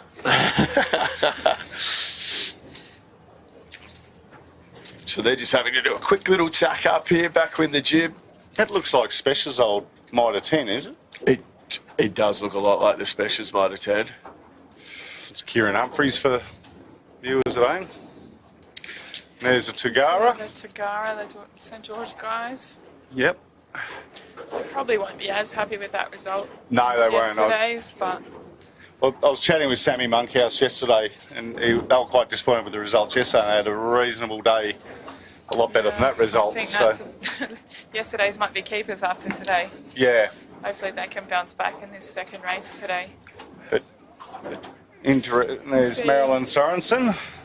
So She's been sailing for a number of years, Marilyn. I don't know how many, Jimmy, you'd probably have more of an understanding, but I know when I first started sailing in the 13 in probably 2005, she was steering the 16, so... Yeah, and she's been doing it a lot longer than I've been in the class, that's for sure. yeah, So, it's a lot longer than that, I believe. She used to build all Pete Sorensen's skiffs and so forth back in the day, and still build skiffs in the shed at home. I can only hope to still be sailing by then, at her age, but I don't think it'll be happening looking at my injury record this year. Also on the sheet of that boat is Steve Stenter, who's Matty Stenter's dad. Oh, not dad, sorry. Uncle. He's one of the loveliest blokes in the fleet. Great to have a beer with. Yep. And always gives you a big wave whenever you're out on the course. And I remember when we had to, a time at Belmont when we were in the caravan park there, and we had to, because Matt always called him Uncle Steve. I still call him Uncle Steve. And we convinced him to just call him Steve when they're at sailing events and family events. He can be Uncle Steve. So This is another one of our female skippers in the addenda. Matilda. It is Matilda Lane coming across with Andrew Stephenson and Jessica Stephenson. Also a female in the bow of that boat, which is really good to see. There's not many of us floating around anymore, or ever. Female bowman. Yeah, bow woman, Paulie. Bow woman. And then Brad Sense coming through. which is no sense from Middle Harbour. That one. The B confuses me. And MH44, our big handicap winner yesterday.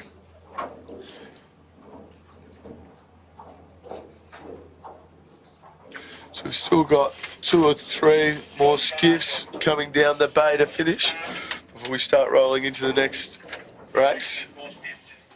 Jess Isles probably won't be as happy with that result. She's coming down with the red kite just behind this white one. To the She left. was hoping for a top 15 finish over the regatta, but still a long way to go. Yeah, I don't think this one will be helping too much with that. However, there's another race today. Can be a blessing and a curse in other 2 races in a day. You can get a bit caught up in your own head, or you can really finish and always have a minute silence between the crew and really go, hey, that race is done. Let's get back out there and give it a red hot go in this second one. Yep, and so race 5 today is in honour of Fluid Building, Clint Bowen, Ant King, Steve Bowen. and Brent Dennis. So the four of them obviously in the three-handed era. So when Steve-O jumped off and went sailing with you, Paulie, Breno got the call up to go on with Ant, and yep, and I caught up with Clint earlier today to have a chat, and we'll have a look at that. Here with Clint Bowen, three-time national champion, races in honour of the mighty Fluid. Had plenty of long battles with you over the years. Yeah. So, mate, talk us through it. How was it sailing with your brother and Ant? And Oh, mate, great years, those ones. I mean, sailing against all the, top boats, fire stopping, and then we can't forget Lee Napton. yeah, But, sailing with Ant, Steve and Breno, mate, it was the best years of my life. I will say, though, that my wife thinks it wasn't. It was the worst years of her life. and you're still obviously sailing, Clino, and sailing with Phil Harmer and Dave Burkett this year. You were saying earlier you're grade 4 or something, is it? Stage 4. We're at stage 4. We're still sailing, but we're living through our past. Remember when we did that? Remember when we did this? But I will say that Berkey, actually, I started sailing with Berkey 30 years ago, and then he didn't want to go down the route of sailing at nationals and states, and so he's kept club sailing. And so it's really, really nice to go sailing with Dave again. Yeah, well, it's good to see you about. And in the background, obviously, we've got the 13 Fluid, so you're still sponsoring and helping those boys out and passing on, hopefully, a lot of your wisdom. Oh, yeah, they probably know more than I know, mate. But it's nice to support the class. I mean, the club and Manly Club, it's just a brilliant club, and you do anything really for what is, your second family, Jimmy, you know that. Yeah. We're all in it together, so we're enemies on the water, but off the water we have a beer and enjoy each other's company. Absolutely. Yeah. Well, Clint, thanks so much for your time. Good luck today. Thanks, buddy. We'll keep an eye out for you. Thanks, Jimmy. Appreciate it. Thanks, boys. Now, we heard from the man of very few words, Clint Bowen. So we reminiscing on how it was and how it is these days for him, and he's doing this regatta with Phil Harmer and with Dave Burkett, so plenty of entertainment there. Yeah, well, I heard that they were almost thinking about not sailing any more races because he'd got 2 race wins over Ant yesterday, and he goes, it's not going to get better than this. He's managed to get another one now, so he's quite happy. Shed rivalry in there. Yeah, so I've heard a lot about that one from the bloke that I actually work for, Steve, the first one that the Fluid won, and about all the effort that they put in to win. And like, this is the great thing where we're sort of remembering back through the Manly champions. It's made me sort of realise how much effort went into winning each one of these. And I mean, in a couple of days' time, there might be another bloke who's on this boat who's actually get the race person. But you hear the stories from back in the day. I mean, I think the Fluid broke the Belmont dominance there that had been around for quite a period, didn't it? Yeah, the Belmont dominance was... It was very... It was a time that Manly all sort of sat together and went, well, we've got to do something about this as far as trying to break it, and not taking anything away from the excellence of the Belmont sailors. They just clearly dominated through the late 90s, and we were sort of feeling pretty beat up because we were doing some stuff and just wasn't paying off for Manly as a club, and then enter Robert Atkins, Baz, and pulled us all aside and started flogging the bejeebus out of us. And when you didn't want to do it anymore, you were dragged out to do more. But no one trained the house down harder than Clint and Steve in that year that they won their first one. It was, it was well-deserved win. I obviously had great rivalry with the Fluid for my career, and same with the Brydens or Lee Napton, whichever sponsor he had at the time. So it was, there was that era of Napo as well, like he's just an absolute freak, that kid. But, I was lucky enough to sail Flying 11s with him, and he's just a genius of a bloke to sail. But he's a frustrating bloke to sail against, I can tell you that much. Mate, exceptionally. You think you put him in a box and then somehow he pops out 500 metres ahead of you and you just don't know how he's done it. He did that to us at Drummoyne, and that was going up the channel between Drummoyne and the islands, and it was like, how the bloody hell did he get past us and where did he get past us? Because you could nearly throw a tennis ball across from the land to the island there. But the effort that Clint has put in and the commitment that he's put into this class and the 13-foot skiff class over the years and sponsoring many a boat. Sponsored you guys, didn't he, Alana? Yeah, sponsors Guy and I in our first few seasons in the 13. And yeah, the boys, Steve and Clint, were all really helpful going through our first few seasons and just giving us little pointers on things that we're doing. And you know, when you don't think they're watching, they are. Yep. But yeah, the biggest thing I think for the 13 guys now is to reach out to the 16 sailors and just ask. Well, Manly 16-foot Skiff Club, in saying that, Alana, they've introduced that mentoring program, which is quite good. So, it's one of those things that, as you said, like, don't be afraid to go and ask. The boys and girls that are in the 16s are always willing to help out because they've all been in that situation themselves. Well, the funny thing about those fluid boys too, they told me when they first started sailing the 16-foot skiffs back in the day, at their first national titles they went to, they got lapped twice. Yep. So, and it took them 15 years to work their way up to finally win that first national title. Well, not first, but and then they went on to win a couple more. But it just shows, that hard work really pays off. But they all came from the Sea Scouts. Yeah. And then Bozo started making a name for himself. I think Clint, we all call him Bozo, in the Impala 2GB, I think it was, by memory. So I think it was. Yep. So there's a photo on Steve-O's wall, I believe, of the Impala. Impala kitchen. So it's not, you don't just hop in this class and go straight to the top. It's a long road to the top, and Clint, as you know, does a tour to Cure and so forth. Commitment is not a problem for him. I think his priorities might have changed in the last few years to the more cycling side of things, but he's still pretty competitive in the 16 as well. So just going through the comments here to backtrack a little bit though, the Witchard is the original Savage B. There you go. There you go. I sailed on that boat with Sky McFadgen, who sailed a lot with Alana back in the day. So the sail racing, Felix had. Yeah, Felix had that for a little bit of time, didn't he? There you go. Mm-hmm. So I wonder what happened with Speshie's old. It's probably sitting in his front yard, no Spesh.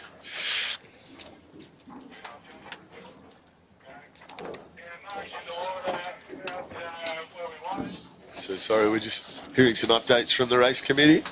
Yeah, we've got an inbound ship by the sounds of things, and so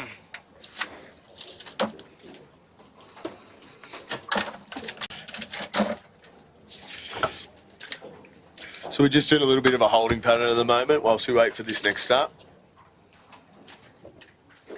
Just having a look at the lovely view back across the harbour. We've got the results from the last race just coming back up on screen there, which is good. Unofficial. Unofficial. They're always unofficial because they're by us. They're by chits. There you go. So that's official enough for me. Got any complaints about what he does? You can put him in an envelope and we'll open them at the end of the week. Hopefully everyone signed on today.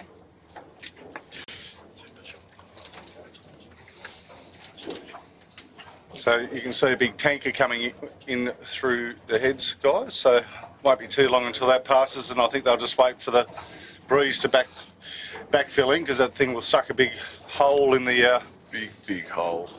There it is on screen. So just wait, and then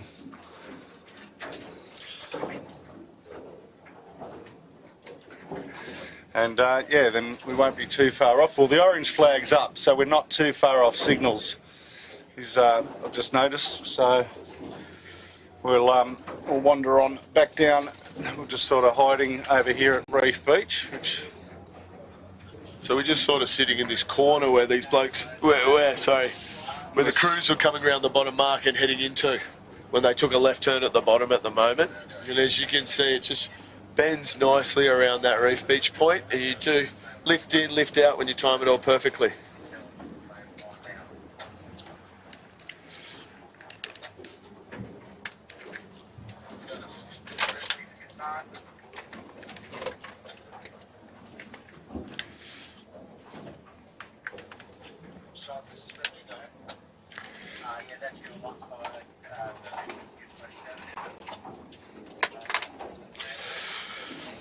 Just having a quick battery change on Alana's headset here next to me. How's that? You got us?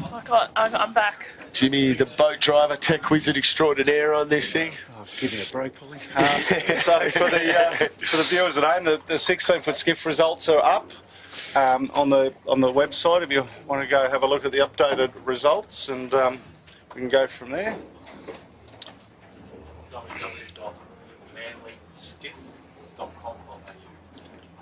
They're at www.manlyskiff.com.au, and then look at the results.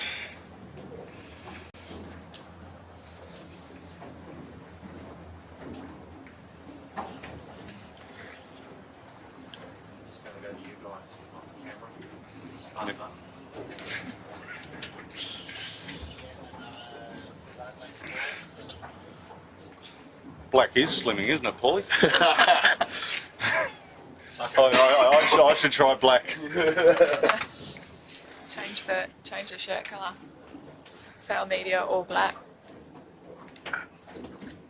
So I always find it interesting in between these races, just the way some people approach it. You know, we had the Sutek boys on screen there, where you know that they like to sort of rip around the course.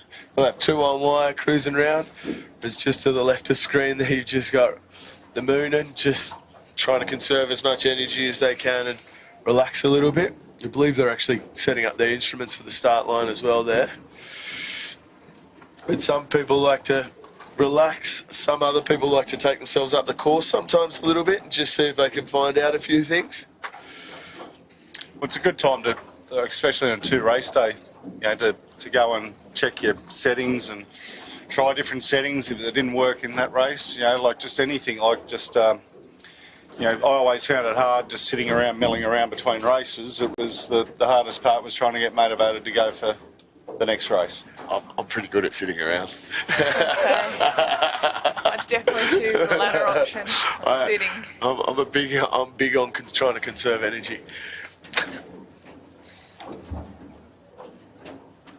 So there we've got the red pumps, Bruce, Jay, Greg. And they'll be disappointed. They'll be thoroughly disappointed at this point in the regatta. Been putting a lot of work in the last few weeks, training. So. Yeah, I'd say they possibly spent the most time on the water out of any boat in the fleet. Got a magnet to us, this Wishart Pacific. The Wishart's just cruising past our bow again. And just heard from Jack Andrew, the 13-foot skiff results are up and live on the same website, www.manlyskiff.com.au. Jack's doing a great job getting all of that out very quickly for everybody at home. As quick as he can. As quick as he can. There's the 5-minute gun. He's got to get it done before his second lunch for the second race. Yeah, our clock's wrong on screen. We'll get that sorted for the 4 minutes, thereabouts. So I'm learning my flags here, Jimmy. I believe that's another 3-lap race coming up. Well done, Paulie. Thank you very much, mate. Better late than never, Paul. And also it'll be retired. 3 laps again now.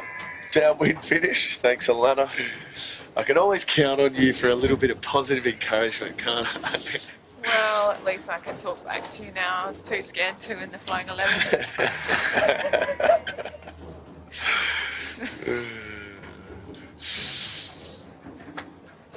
As I'm sure your mum, if she's watching, would understand. Yeah,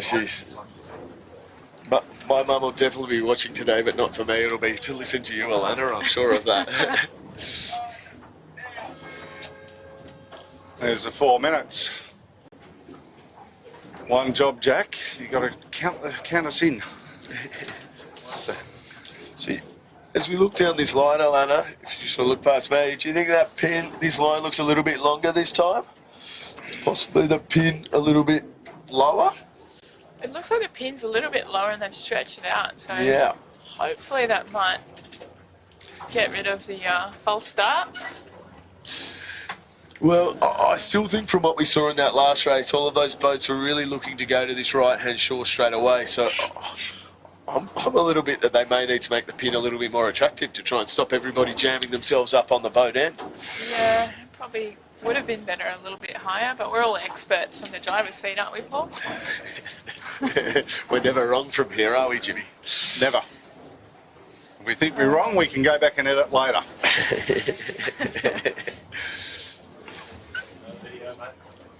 3 minutes to go. I'm just trying to think back myself. Probably be looking at a boat end start myself, but I suppose it depends if you want clear air. Just for everyone at home, we've got the wind gauge on here as well. The breeze has dropped off a tiny bit. We're sort of now sitting between that. We are a little bit sheltered here, but down the bottom end of this course, we're sitting between like 9 and 10 knots. Especially in terms of where I'd be thinking of going, that runway, if you started on the pin, is looking extremely short to me. Yep. And I don't think if you get a bit of time it wrong in there, you might be sitting in a bit of a death zone for a while and watching people sail around you. Just getting some words of encouragement from Phil Harmer as he runs behind the boat. Being lovely as always. Man affectionately known around the world as Wendy. A lot of people don't know why, but Don't give away too many secrets. no, we don't. So once again, we're starting to see everybody rack up nice and early at this boat end, with more boats coming back on port looking to establish their position. Nice day at Fairlight Beach, isn't it? The tide's a little low for Fairlight today. I'd probably go Delwood myself, but Yeah. it's too much seaweed down there. Be good viewing though from Fairlight Beach for any spectators on the shore. It would be nice today, seeing all the shoots come back downwind from Fairlight. It'd be lovely. Postcard picture there. Not as good as the view they'll get on their TV though, unfortunately. So, as we can see there, Bruce in the red pumps, really trying to win that boat. I think he'll probably drift down a tiny bit from where he is. Yeah, he's got to get a run down, doesn't he? Or else he's pretty close to the line with a minute to go. The skiffs aren't really designed to sit And he's got for a period of time. He's got a pretty quick boat sitting 2 or 3 below him that may cause him a bit of grief in the Noakes. The Sutek boys trying to take up that boat position with the Imey sitting just above them. So it does look like a few of these boats are actually going to get held out on the boat, and almost like they're willing to take a second row start so that they can flick off, tack off early. Is that Moonen and the sail racing right on that boat there? I think the Might get held out. Moonen's going to really struggle here. They might have to hit the reverse. And the red pumps red is in behind it all. Sutek's going backwards off the line there. Not a great start by those guys. That is. So, sail racing in the Moonen. Good start there. Typhoon done really well in the centre with the SKE Electrical Harry Price. I'd almost say that looking across this at the moment, Fluid first boat to bail out to the left. Good tactics from the boys there in my mind. With the red pumps red and NHS following them shortly afterwards. The SKE and the Noakes looking good off its start line. Once again, Bartley off the pin. Let's see if they can get that little bit of a gap to see if they can get back across this fleet this time. And the Tribeca, another good start, giving themselves another good opportunity in this race. How much input does Georgia let you have at the start line? Start line's usually hers to get over, but sometimes we find that a bit of a hurdle. But most of the time around the course, there's a forward hand. I'm not sure how it's running with Kurt, but usually the forward hand calling the shots most of the race. Georgia's really good. She's not the most vocal of skippers, is she? She does her job really well at the back, and She's quite good at taking guidance from her crew and making she looks after them well. She also understands they're holding the sails and they're the ones who can really help push you in the right direction when required. She makes good decisions, but doesn't say a lot on the boat, which is good. I think the two of us sailing together, usually we kind of know not much has to be said. I think that's part of sailing with a sibling. So We're kind of in tune pretty well that what we want to do is usually the same. So just on screen here from the drone, we can see some tight crosses for the port tackers. The Army really pushing it in front of the NHS then. Very, very tight cross. Red Pump's ducking a lot of boats there. Well, it just seems everybody really wants to get into that corner, and they'll do anything to get across there. So, at the bottom of the screen there, the Fluid having a good race in their race. It's good to see. Let's see if they can live there above the NHS. The Cunningham's just coming across. They're doing well there. Tucking behind the moon and at the top bottom of the screen. So the boat, if you're looking out your window, Jimmy, is that the Tribeca? Yep. Close. Tribeca's leading across. Just If we can just go slightly got further. two ferries coming in, which are sort of confused everyone, which is not much else we could do there. Looks like the boats that hit that Reef Beach shore hard are in front currently. I think that's SKE electrical out there. Is it the SKE? Yep. Good job. Go, Harry. Moonin coming back with Noakes on the cross.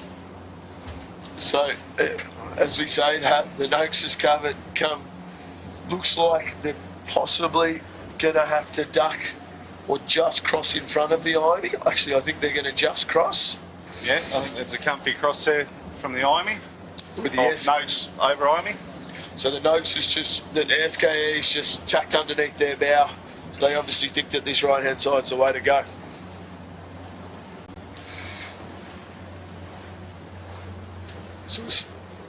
And over on that far shore, with the yellow and blue wave on the sail, it's the Fluid. This is their best race to date so far. Let's see if they can keep it going. Pretty nice to win it on the race. It's honouring him. Yeah, it would be nice. And actually, hot on their heels, having a bit better time of it in this race is the Dominoes. So if we have a look back on screen here, I believe that's the Nozomi.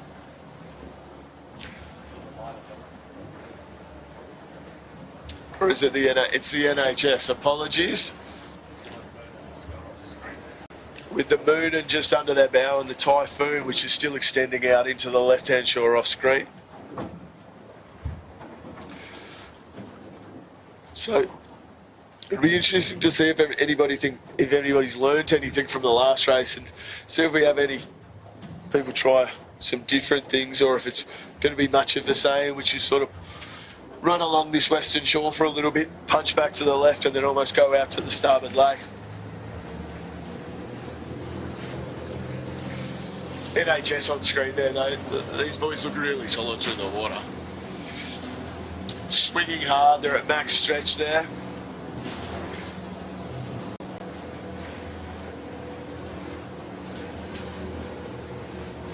This is the Red Pumps 4X on screen. The Eric's cutting through there as well. It just seems these boats who seem to get over to your left, in my mind, look to be winning early. However, as we head out further into the heads, they just seem to be dropping down into these boats that are taking it early. It's a bit more of a split in the fleet this time than the first work of the last race, I think. As much as we're splitting the fleet we can down here. So there's the Cunninghams on screen. We've just Typhoon there as well. I mean, based on last race, Alana, you think if Typhoon gets in the top 10 round the top mark, their speed, they'll get back up to a really good position from there based on the last race. Yeah, there's some gains to be made. I think Mal and Nate sail a pretty good race. and they know consistent how to race. get their way back through the fleet pretty easily. And Zach's a handy addition to their team. And this breeze is just dropping down into sort of that mode that we had yesterday, a little bit closer to it, isn't it? A little bit less pressure.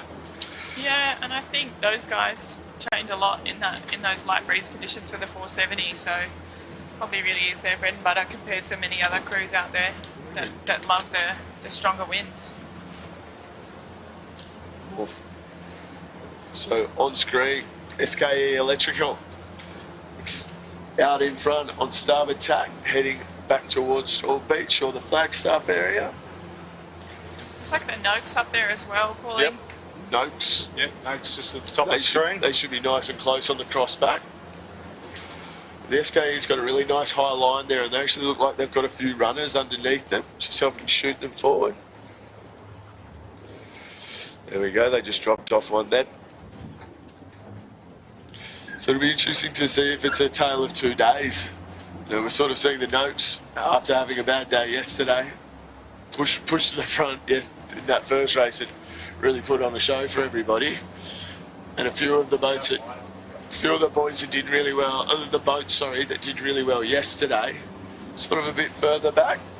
See if we have Bit of a change to the podium from yesterday to today. that's Which yeah. is good. I mean, it's nice close racing, which is really good. You see the Noakes there on screen with Dave O'Connor, followed by Felix in the sail racing. Noakes are looking really good through the water today. I think these conditions are just suiting them. They like to sail a little bit freer than some of the others. Significantly more breeze at this top end of the course as well, which hopefully guys are changing modes. Yeah, it's just pushing up to 14 knots here, isn't it?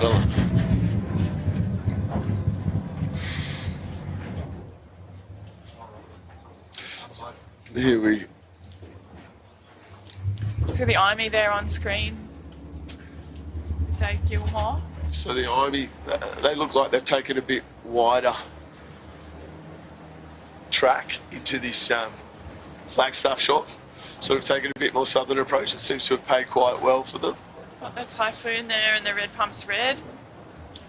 Red pumps running right into this Tyler point hitting here. that shore pretty hard there. It's quite deep all the way in, so you can, but You can see there on the red pumps too, to help them through those tacks, Tyler actually drops a little bit of vang so that the main doesn't hold them up and they can get it away to where they want to. You'll see them get it back on shortly. you can see Georgia coming through here in a second This is on the Outback Marine. a better race for Georgia, isn't it? Bit of a better race for her. Hopefully she can hang in there. Let's do a critical analysis of attack here, and let's see if it's as good as the ones that you do. We'll see.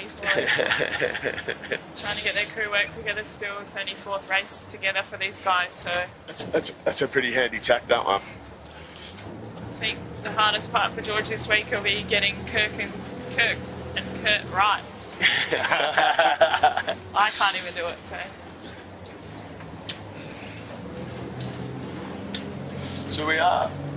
This top mark seems to be a bit closer downwind this time, Jimmy. Is that correct?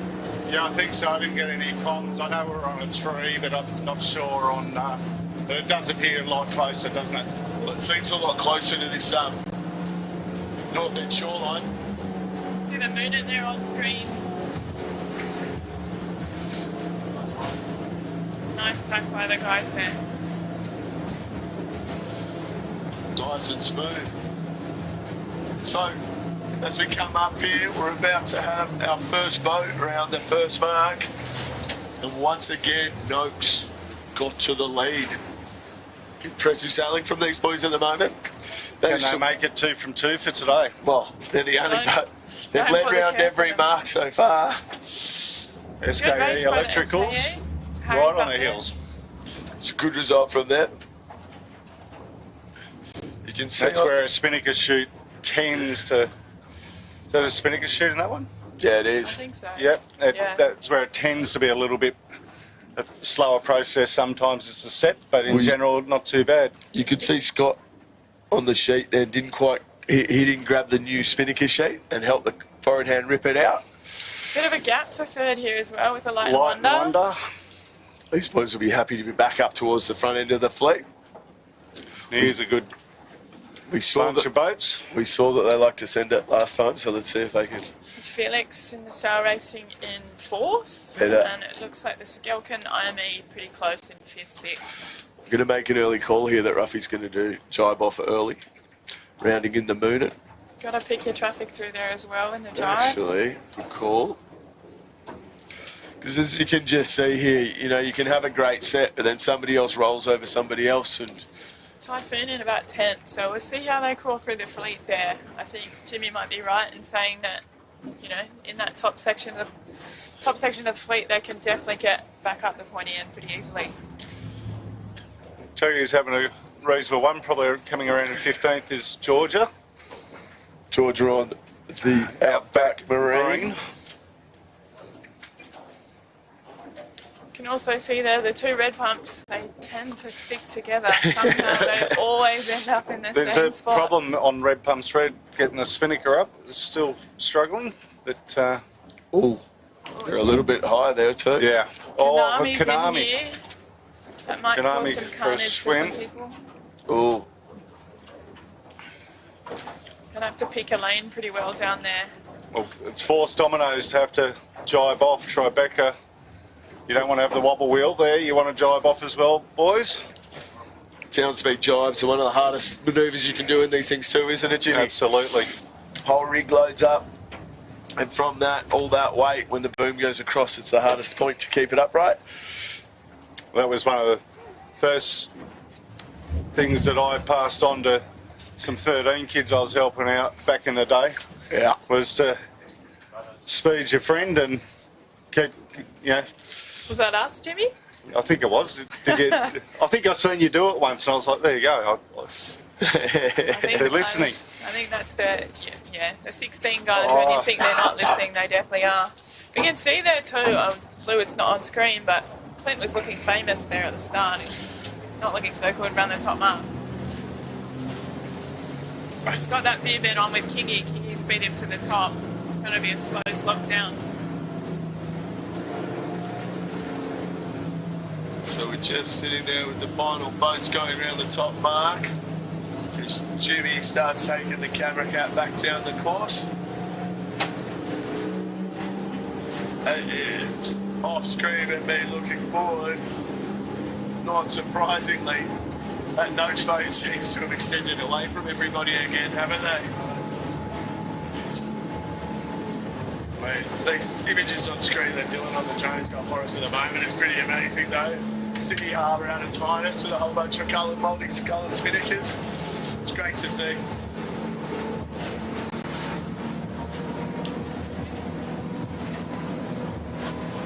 So we're here now, Max and G down the centre of the course now, Jimmy. What are we doing? See there, those first two boats nearly on screen now have kind of extended that lead a little bit more downwind as we expected at the top. Yeah. And the SKE's done really well to hang in there in second. Yeah. Well, I think SKE is quite a bit lower than the notes there. I think it's a little bit closer than we think it is, Alana. Yeah.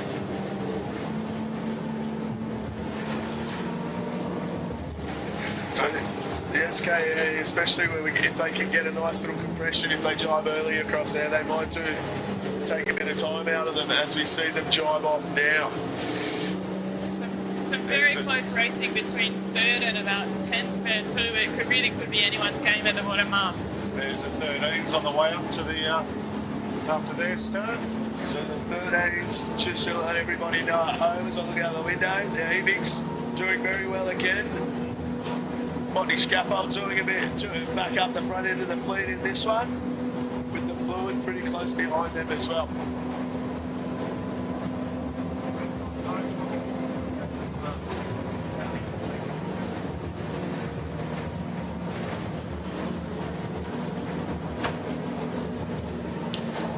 See there. So this is the Noakes.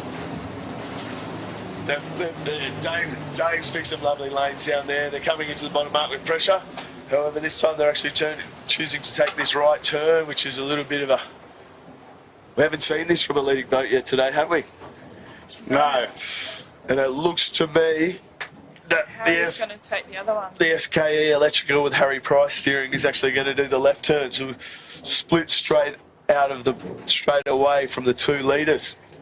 Just watching Davey O'Connor looking over his shoulder, thinking, have I done the right thing? But they're just tacking on the Noakes and heading back over to cover off. Can see they're in third and fourth is Sal Racing.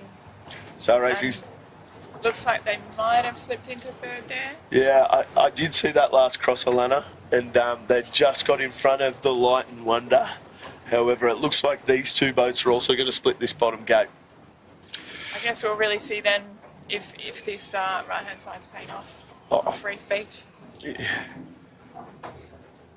I think those 2 Moon and Yacht spinnakers together again. So the one on the left is NHS, and the second one is actually Moon and Yachts.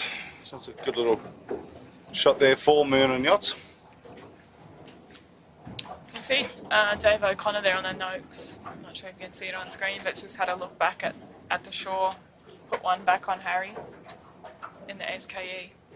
Here's the Imey going around.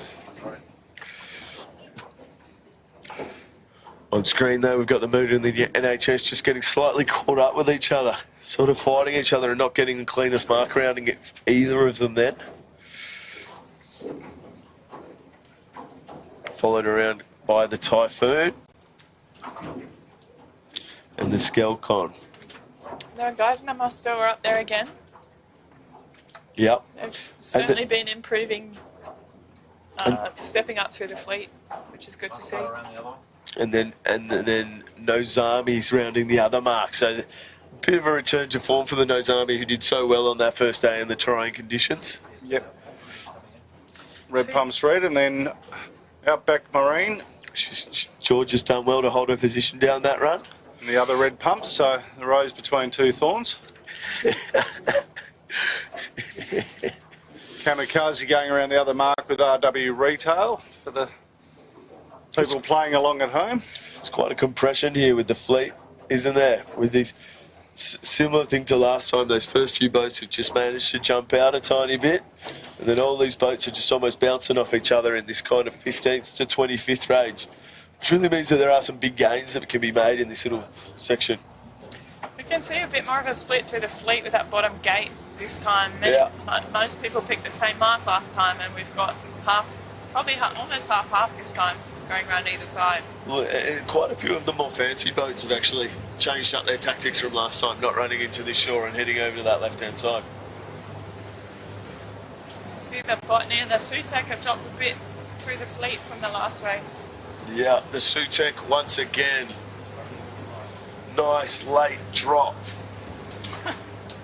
We had Is that a hit, Paulie, too? We had a bit of a discussion about this. He had the sponsor with them yesterday afternoon.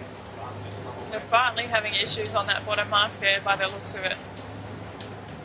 They look never going to be quick going up with a spinnaker. Who's that? CMG. On the other one, so Bartley got the same problem. So there's the Sutek boat on screen. And the Southerly just behind them with Zoe Dransfield, one of our other female skippers.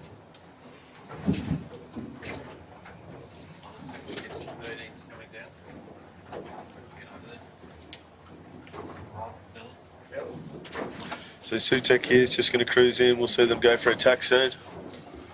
They're probably... This catamaran's parked in the perfect position. Surprised Baz hasn't been over there and... Lovely tack from the boys. Ushered them along a little bit. Offered some other anchorage advice. You can see there the Fireball on screen, and I think it's Marilyn in the sheds as well going up mid.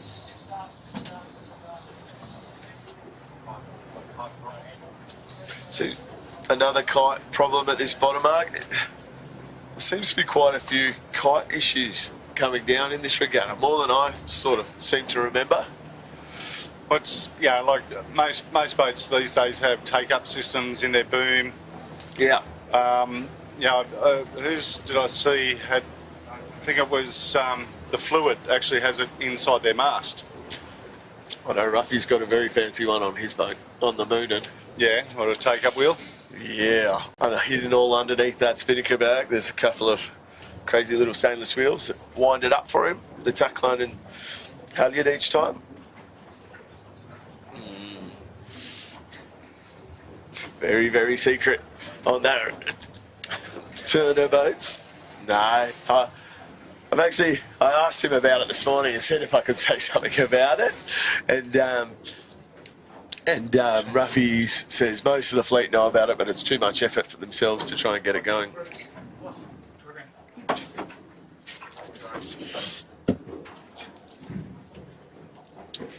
You see the Konami and the James Turner's boat has a very similar setup as well, which hides all the ropes on the floor, which as a forward hand and a sheet hand puller, I'm sure you'd understand, is tucking everything away makes it a lot easier to get to the other side of the boat.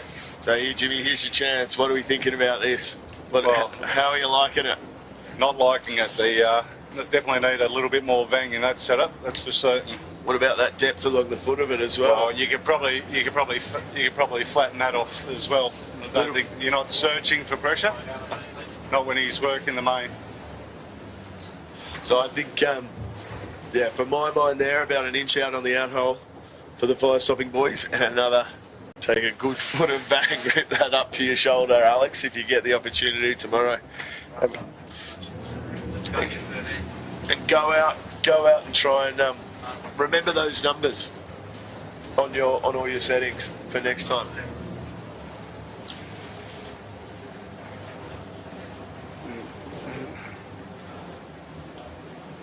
See the Chubbs there on screen with Jesse Dransfield. And there's the leader of our 13s on screen. Ebix. Sorry to cut you off. She's one of our girl skippers. Be good to get a girl to win today. So the 13s as well, I always find it a little bit interesting when we're watching the 13s. You know, they almost get given a blueprint on how to sail this course by watching the 16s start in front of them. However, some of them tend to make up their own way to go down the course. We're sort of seeing, you know, the Bartley, who's actually coming in second here, they've gone right in over to Kilburn Towers. Whereas we saw the 16s, the majority of Here comes a close cross between Bartley and Botany Scaffolds and the 13s. Whereas we saw majority of the 16s, especially at the top end of the fleet, running down this shore along Reef Beach. We couldn't be any closer to the rocks just a minute ago. It's not actually too bad running there. Here's the Bartley on screen.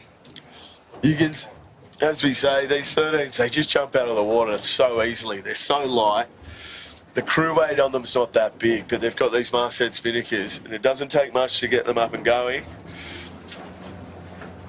And in certain conditions, you can actually see them give, the top 13 guys can actually give some of these 16 more tail enders a bit of a run for their money, especially downwind.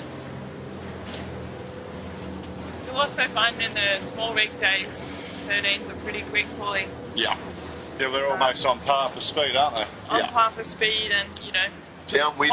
One rig makes it an easy decision on what you're going to take out.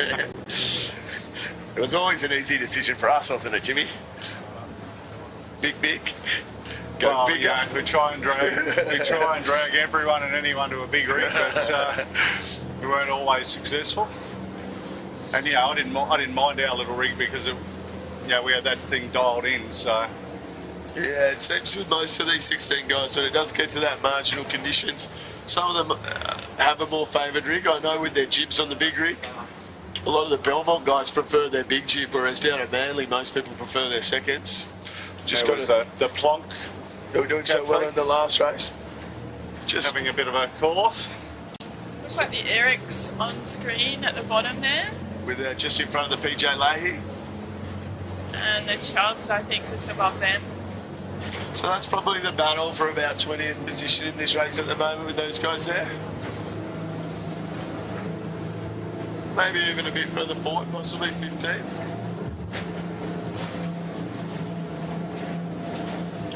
They're really spread out now, haven't they?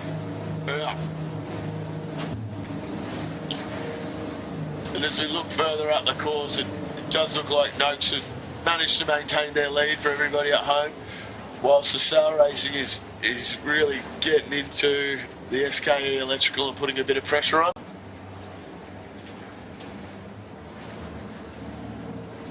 So again, we're just sort of geographically trapped, trying to get back up to the other end of things here. I mean, it is great from a camera perspective because we've got so many boats close to us, isn't it, Jimmy? But it just sort of limits on how quickly we can get around. Yeah, it's lucky we've got the drone which can just go wherever we wanted to. It's got nobody in the way. You can see the notes there on screen, I think, in first place. Yep. Coming up towards that top mark.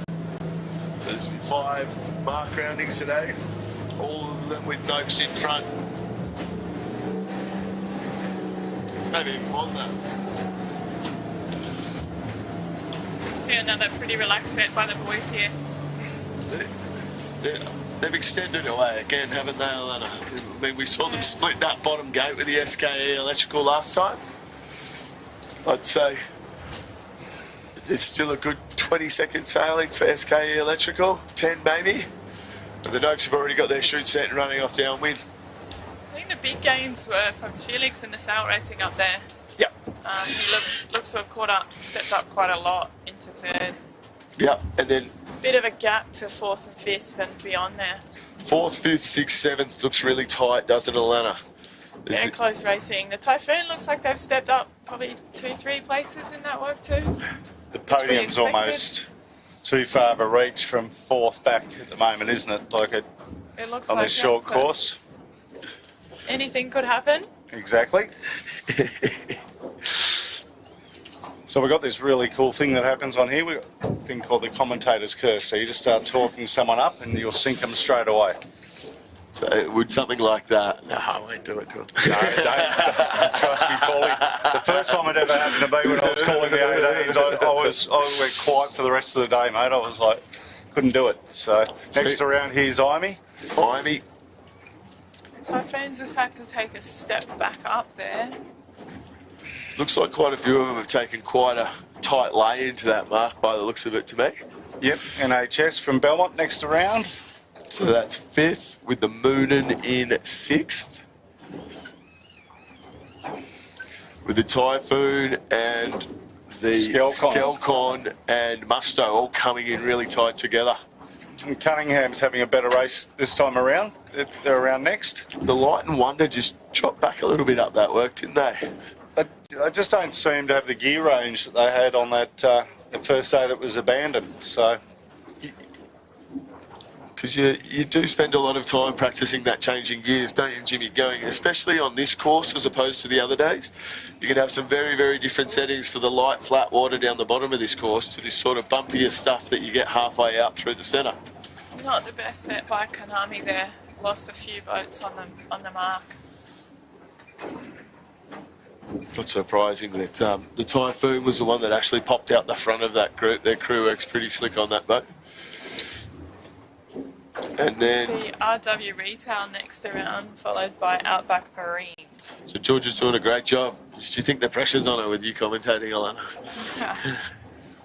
Nah, just needed a little while to warm up. well, as you said, this is the 4th time in the boat for them, for the crew.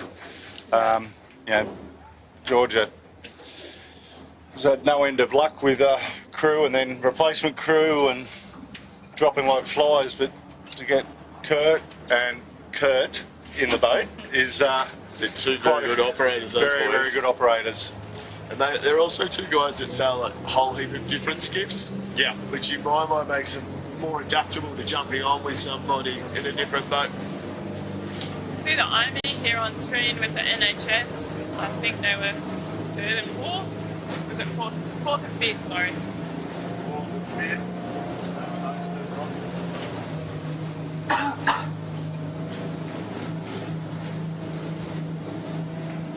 It's the Typhoon and the Moon in there as well. I think the Typhoon's opened up a bit of a gap on those 3 boats that went around together by the looks of that. Yeah, they do look to have some good speed with downwind as well, don't they? Well, the Typhoon will just be in damage control here, trying to get as much back as they can. It's sort of that, you know, Mal and Nathan have done so much big fleet racing around the world, and a lot of it's like regatta management for them, I believe, isn't it? Like they are always thinking what keepers are and just chipping what's a good result in this race from where we started, and if we can get her a keeper, which is... Looks like the sail racing just snuck past the SKE there into second. Good return to form for the sail racing. Definitely back in front there, aren't they? However, the SKE is taking a nice position on them, possibly for the giant back here. You can see them just...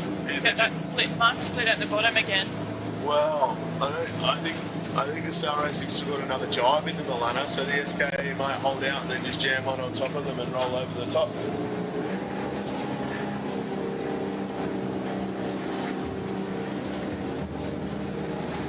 Noakes looks like they've just extended their lead again downwind there. Yeah, Noakes are just...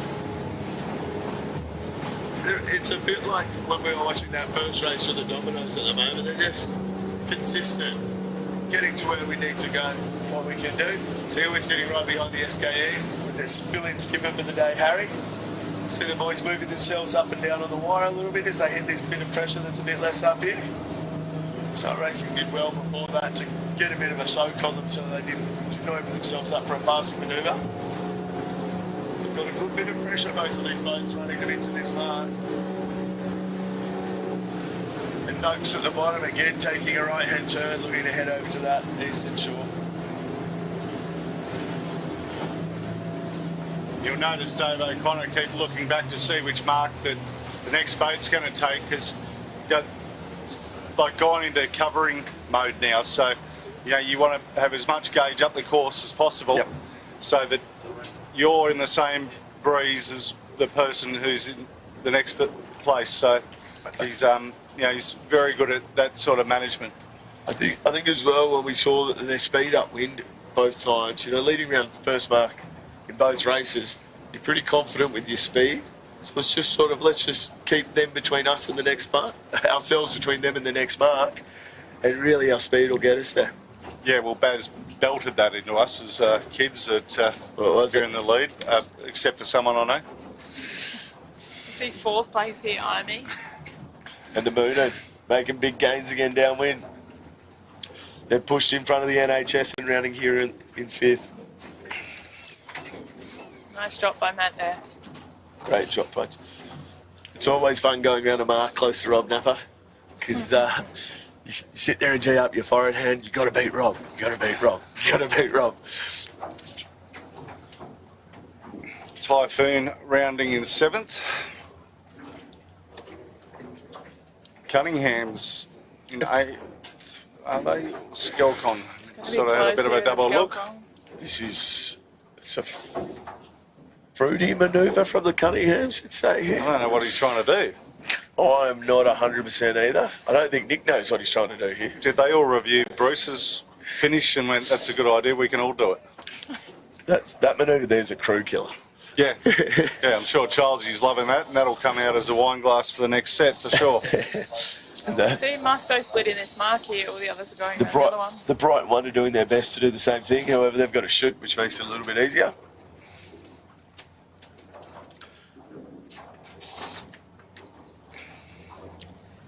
So we're missing the red pumps boats, Jimmy. How are they going in this race? Yeah. They've dropped back a few places by the looks of it. Got Nozomi here with Andrew Chapman, and then I think the Outback Marines jumped a few places downwind. So the Nozomi, we've just been told, had a big rip in their kite. Big hole. So we'll look for that on the next set. See the Outback Marine there on screen, followed by the red pumps. That's the big red pumps. Dominoes in the blue kite. Yep. Nice drop by the guys there on the Outback. Dodgy rounding though. She might have come on a little bit early there.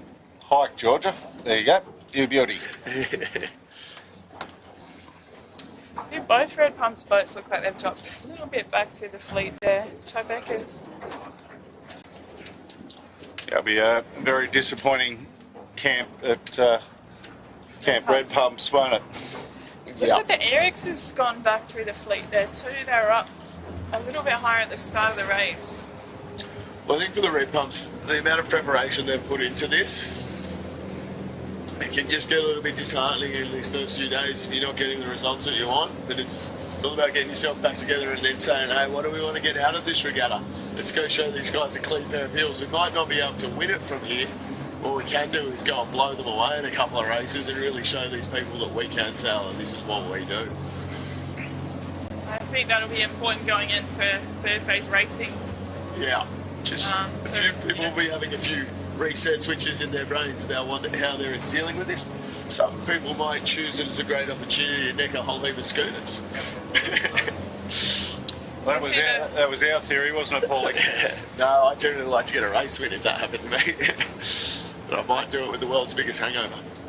You see, I think it's a Capital Brewing there with a red kite and the Notes Development in the blue. So probably not their best drops. The Outback Marine on screen with Georgia Clancy skippering. She could be the hardest leaning skipper in the fleet there, couldn't she? Well, most of them don't lean very much, Paulie. It's amazing what this camera can do to make people hike. I'll tell you, I reckon there's one bloke that sailed these things that the camera couldn't even make hike. The little General Lee Napton. He purposely has a tiller so short that he can't lean. And there's nothing of him to lean. I remember when we were sailing the Flying 11s, the reason I got paired with him was because I had a huge growth spurt when I was young and was super tall, and then obviously filled out the other way. Happens to the best of us. And so they paired me with him, and first time I met him, I'm like, oh, this little kid, very nice of him. The first 13 there on screen, Evix and the Fluid. Go the Fluid. It's the Fluid and the Botany scaffolding just to the left of them. I think will be super close as well.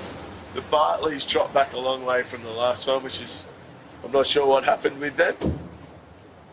But this kind of result with the Evix and Botany scaffold is a bit more like yesterday's results. Seems both of them had a bit of a not as great a race as they've had previously in just today's first race.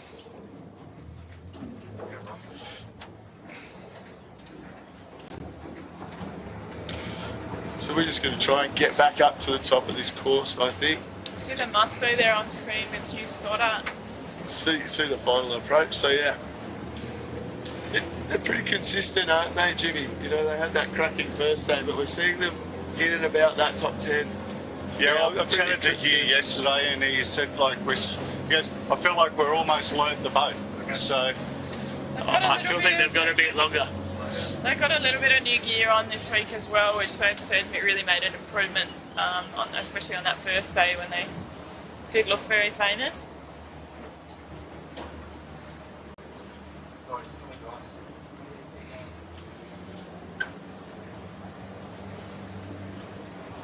Just having to do some little donuts here to keep out of the way of the boats racing. So there are the 13s running down that shore. They've all chosen to run down there like the 16s did this time. You can see them. Botany scaffold and Fluid building. Yeah, quite lit up along that shore, the Fluid. RW Retail and the Outback Marine and the two 16s coming up win there as well.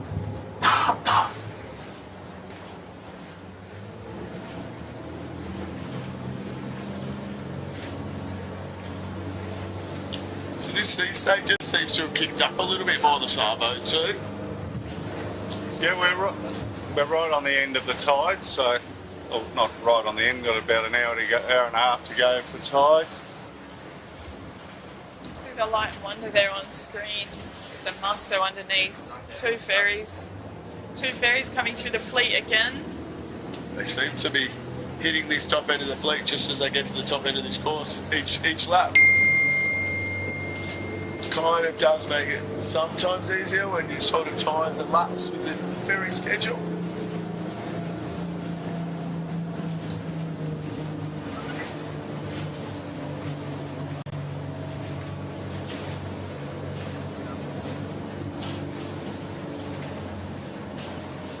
So as we have a look up here, up the racetrack at the moment, I think the Sail Racing's made some good gains into the Noakes. I still think the Noakes are quite a comfortable lead, but the Sail Racing's showing a good turn of pace here and sort of putting themselves in a position as well to ask some questions of Noakes. They've sort of got their bow forward on starboard tack, extending into the backside of Flagstaff here, which we've sort of seen as this favoured side of the track, whereas SKE's heading out to sea. And then we've got the Typhoon on screen now, which is approaching. This is there you go. Rescue boat not watching what's going on. And then we see Mel Page just getting hooked up on the leeward side. Good save from the boys. And now they're about to run into a fishing boat with their fishing lines out. This is not a good time for the boys at the moment. They did make some good gains up that work, which is a shame to lose that, but... Yeah, I mean, it's... the rescue boat's trying to get out of the way as much as they can. However, trying to get between them and the rocks was possibly not the greatest decision to be made there. Yeah, if they're not sure what they're doing, stop. The boats will go around you. See the Moon in there on screen with the Typhoon just underneath them. The Skelkin on starboard tack coming upwind as well. So we're seeing the Moon and put a nice little cover on the Typhoon. They're going to be extending back across as we go across here, and they should be in a pretty tight battle with the NHS. The Army on the far side of the track has made some really good gains into the SKE electrical. But however, at the moment, the front two Noakes maintained. Gap may have slightly decreased, but they're still a good 50 to 75 metres ahead of the Sail Racing. Noakes on screen now setting their chute. Windward set. Got a bit caught up in the triangle there at the top stack. Goes. These boys though have done this a million times, so they'll work through it pretty easily. Probably going to get quite a nice flyby of the guys here as well. SKE Electrical, looking back through the fleet, seem to have maintained their third position. However, that chasing bunch does seem to have made a few gains on them. Looking very comfortable on the Noakes there. Sail Racing coming around in a really nice puff there. Got a bit bowed down. Another windward set. You'll see they didn't get their one caught up. They just tilted that rig into windward slightly, which cleared the chute from the jib. However, I spoke too early. We've caused a large wine glass. I apologise to the boys. You see how their commentator's curse works, Paulie? Yeah. The best thing those boys can do is jibe. As Jimmy says it. No, didn't work. Ooh. It's a big wine glass, that one. What's your next move, Jimmy? Bit of halyard, jibe back. It's a forward hand's worst nightmare. I didn't mind because it was a good chance for Rob to yell at something else other than me. Jimmy used to tie him up before in the knot. So a lovely set from the SKE Electrical there. So we've still off screen, we've still got... This is so bad for Sail Racing. They've jibed back and it still hasn't come out. And SKE around with a good set. IME around with a good set, and they're off to the races, these two. Yeah. Sail Racing to be... Yeah. The moral on the boat will just be going down and down and down. And well, I think they're going to have a good opportunity to get SKE Electrical here on starboard, actually. There you go, it's out. They can do a nice... Bang a nice drive on SKE Electrical here, and it could save them. Got the IME there on screen in fourth place. IME running into the point. Lovely jibe. See Robbie getting out there nice and quick. Trent handing him the sheet and jumping on wire as quick as he can as well. Yeah, Robbie gets through the boat like he's got spiders on him. What do you think we're going to do here, Jimmy? Are we going to follow down this little battle, or are we going to stay up here around the top? I think we follow and we try and get the leaders, because it'll be the leaders for this and the 13s. Yep. Sounds crossing perfect. the finish line. Any luck? We've still got behind us. We're just catching up, probably rounding out the top 10. Cunningham's the rip, the kite with a rip is the Nozomi, the blue chute, with the Light and Wonder doing a nice deep rounding there, trying to get a bit of gauge on the boys early for a pass on the jibe. So here we got the two Moonin chutes. We can see that the Moonin did a simo jibe with the NHS and managed to roll over with a little bit of pressure. So that's actually bumped them up into 5th. Further down the course, I've just seen the Ivy roll straight over the top of the sail racing. That's this on screen here. With the SKE Electrical, the white chute out to the left of it. So really, this is going to be about how these guys approach this shore and what they can do on their jibe and their positioning versus the other boats. Just looks a little bit like the sail racing's lacking a tiny bit of speed there, doesn't it, Alana?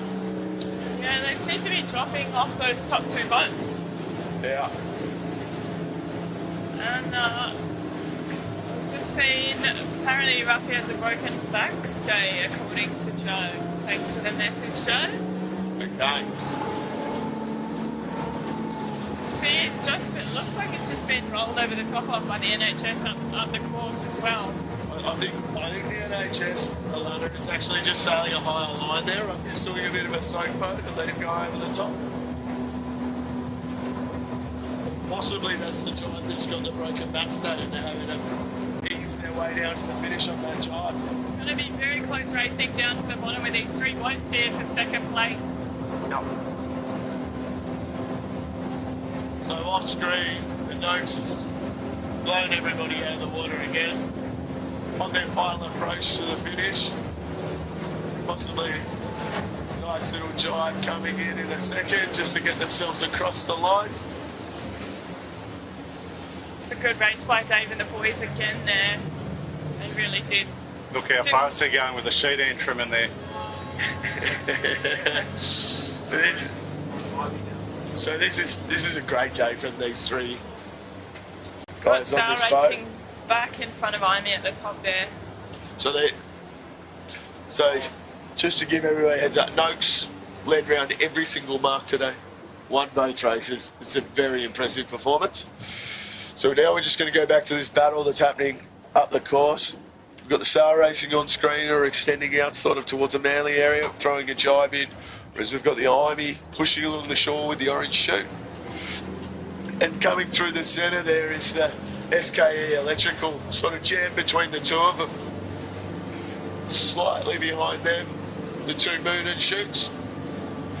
I'm not sure which one's which, but we have heard that Ruffy is having a little bit of difficulty on the Moonin with a broken backstay, so they may have to back everything off a little bit. Who do you like here, Alana, coming into this finish? Oh, I think it really could be anyone's. That's a great way to sit on the fence there, Sail Alana. racing looks pretty good, but Harry's coming down pretty quickly there. We get hindsight here. So I'm going to take the SKE Electrical that- here, Alana.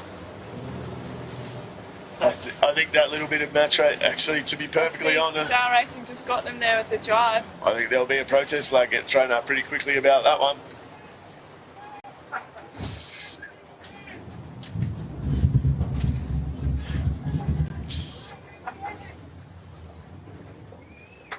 Oh. Harry is not happy about that one, and Is it Harry West or Harry Price? Harry Price. Yeah. The Amy in 4th place there. It was a nice close finish though. A little bit of a... The Amy just got to cruise in the back end of it. Now we've got our next one coming down here, which is... Looks like they've jumped up a couple of places downwind there. They managed to get back through the Moonin. The Moonin really look like they're standing high on their wires and not pushing it too hard over there. Domino snuck back through the fleet. Oh no, it's a skeleton, sorry. So the NHS, good job coming through for 5th. 5th. Typhoon 6, Skelcon 6th. I can't count. Alana, do this for me, please. That's 6th. 7th is Ruffy and the Moonin. And then the Moonin. Top of that rig's not looking very nice. No, and getting that spinnaker off as quick as they have, as soon as I think they have thought the flag's They're there. limping to the end there. They did well to hang on, I think. So it'll be disappointing for them. Here comes a close finish back here between Cunningham's and Nozumi. Jimmy's put us in the firing line again with anybody who overshoots this bottom mark to the finish line. Mate, we're 6 mil thick on the side, mate. It'll take a bit to punch a hole in that. So Cunningham's through next. Nozomi with a few rips in their spinnaker. Good job getting that around. Lucky they got a sail maker on hand. Yep.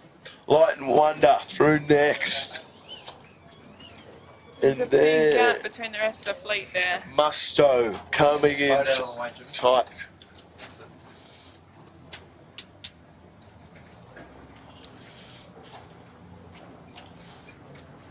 And the Musto's choosing to jibe straight at us. Yeah, there is a bit of a gap here back after the Musto, isn't there, Alana? It's a good minute till the next boat coming through. Can't quite see the sign writing on it, but I've got a strange feeling it could. Dominoes. From Belmont. Dominoes. Good job working their way back through. The red pumps have snuck back through the fleet here downwind. Looks, once again, they are following each other. We've got the Dominoes coming into the finish here on screen. We've probably got another jibe in them if they want it. Followed by the Botany Access and then the red pumps. The Dominoes there just cruising in, definitely taking their foot off the gas. No jibe, trying to suck down. Below that start boat, finish boat. Now, ahead of us, we have got Bruce and Greg Windus coming in on a hot line, trying to miss the finish line again as much as possible. I think this is Red Pumps Red, isn't it, this one? It No, is. it's red pumps. Red Pumps Red. Red pumps red. Maybe it's in red boats, Jimmy. Did you ever try and miss finish lines in a red boat? Never. George is doing her best to miss it as well. In that outback marine here. Well, that's just, you do just get that little bit of an increase in pressure as you come across into this finish line. Great result though for George there on Outback Marine. Yeah, that's First girl skipper for today in Good. this race. Good job, Georgia. Got the Erics here on screen Mover and now. shaker, the Eric's, yeah. And then And then Infinity the Rigging coming in next, followed by Red Pumps with Bruce J and Greg. The Tribeca after their great race in the first one. Sort of back to sort of where we've seen them previously. They've got a couple of little rips in their chute as well, unfortunately. And now we've So got did the Red Pumps. Here's a good battle. 4 boats coming in. RW Retail, Sutek up the top. The one after 4, Paulie. 5. I couldn't see them. Got the Chovs and the Shebang. And the Shebang. Looks like the Shebangs won the fluid race today. He's taking Battle. fluid bragging rights, you think? The Battle of the Boat Shed. And here he comes, his good mate Clint, 2 spots in behind him. Got Ryan Ewings too in the notes development there. They're doing a good thing. Mackie. They've, Ryan's a pretty young skipper for the 16 as well.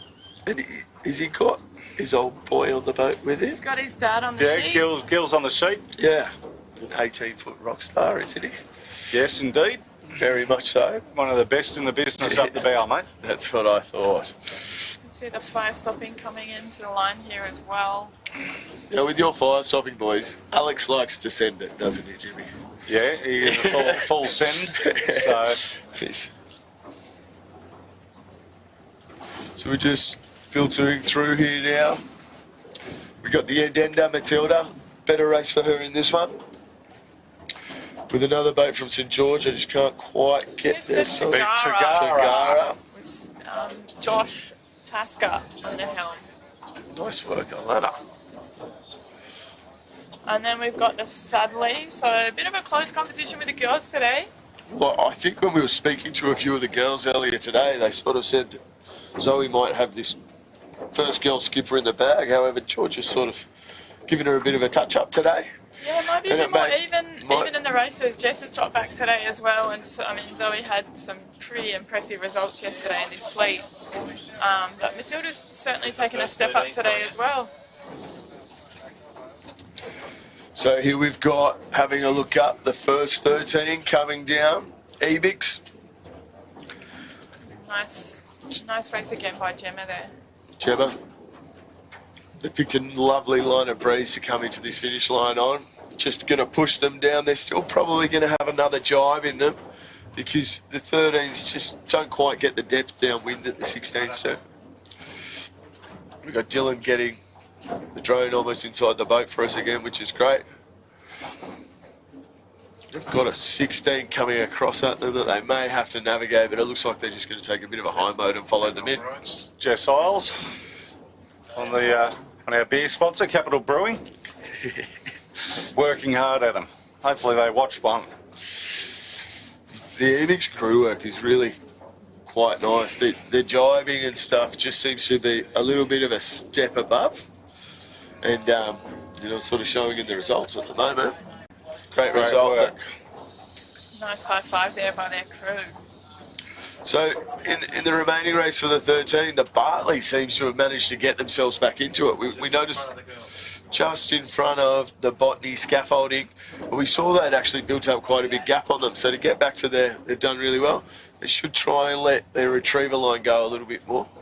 It's just been caught up in the cleat there. It just caused them a bit of with a little capsize over the finish line right beside us. So here we go, the Bartley coming in for their final jibe. That's a lovely jibe. The girls Pretty well done. The girls have done a Simo jibe with them to give themselves the best opportunity to try and sneak in front. So well done, Bartley in second. And then Third, coming across scaffold. field, Botany just dodging the fireball as they come through the line. So I've had confirmation from the race committee that the lay day will be enforced tomorrow, and we're back on Thursday for 2 races. So Perfect. here's the 13-foot skiff fluid. The brightest spinnaker in the whole fleet. Donnie and Liam. They're just going to soak their way down to this blue mark, the finishing mark. Probably put the chute away and then go and pack it up. Good result for them, a 4th. And here we go, the man flew with the blue spinnaker just cruising into the finish. To the left of the screen there, we've got some of the Middle Harbour boats that are having to sail all the way back to Middle Harbour. Finish line down here is their worst nightmare, isn't it? Yes, mate. Nor'east to be fine for them.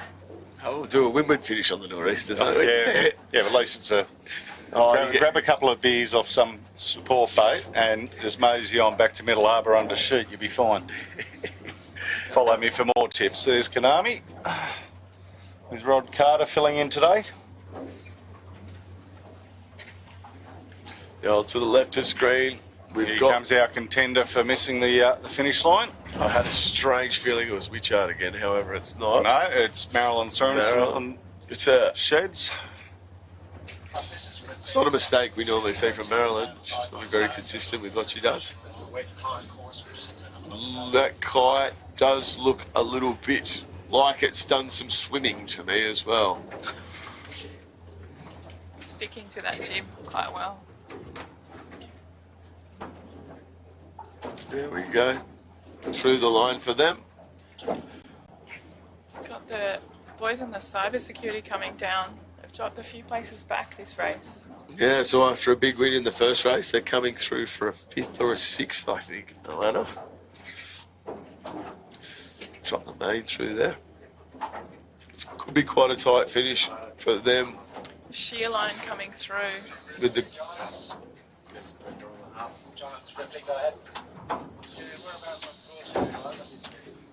nice and close. Typical Napa holding on and sending it all the way across the finish line and then some. They look like they need a little bit of bang on those guys. Well, once the Might mention it to them when you get back there. This is a very pretty looking spinny car. It's a good set, isn't it? It's like the 18s. They had the on the back of the shirts for the JJs. That's how it was, and it was like really like get one with a full hoist. He's number 40, finishing from Karingai. They're coming through with some good pace there. All right. Well, we might wrap it up right here. Just obviously thanks Paulie, thanks Alana. You guys are amazing. Thanks for skipping Ladies' Day to come out with us. It's very nice of you. We hope for a very speedy recovery for you. It can't be comfortable. It'll probably all come good when you're back to work. I'd say it will. Perfect timing. Yeah, always perfect timing. Thanks to my amazing crew. Thanks, boys, back there. You've done a great job. I hope all the ladies back at the club are having a great Ladies' Day. We're about to go find out shortly, but thanks for tuning in. Thanks to the race committee, and we'll see you Thursday. Just keep an eye on all the social channels and so forth for times for Thursday. And I believe Thursday, Paulie, we have the head of lead joining us. We have the great man himself, Peter Hubble. So that's who we're looking forward to seeing. But thanks again so much for your help again, guys, and it was great having you on board. Thanks for having us, Jimmy. See you all Thursday. Bye.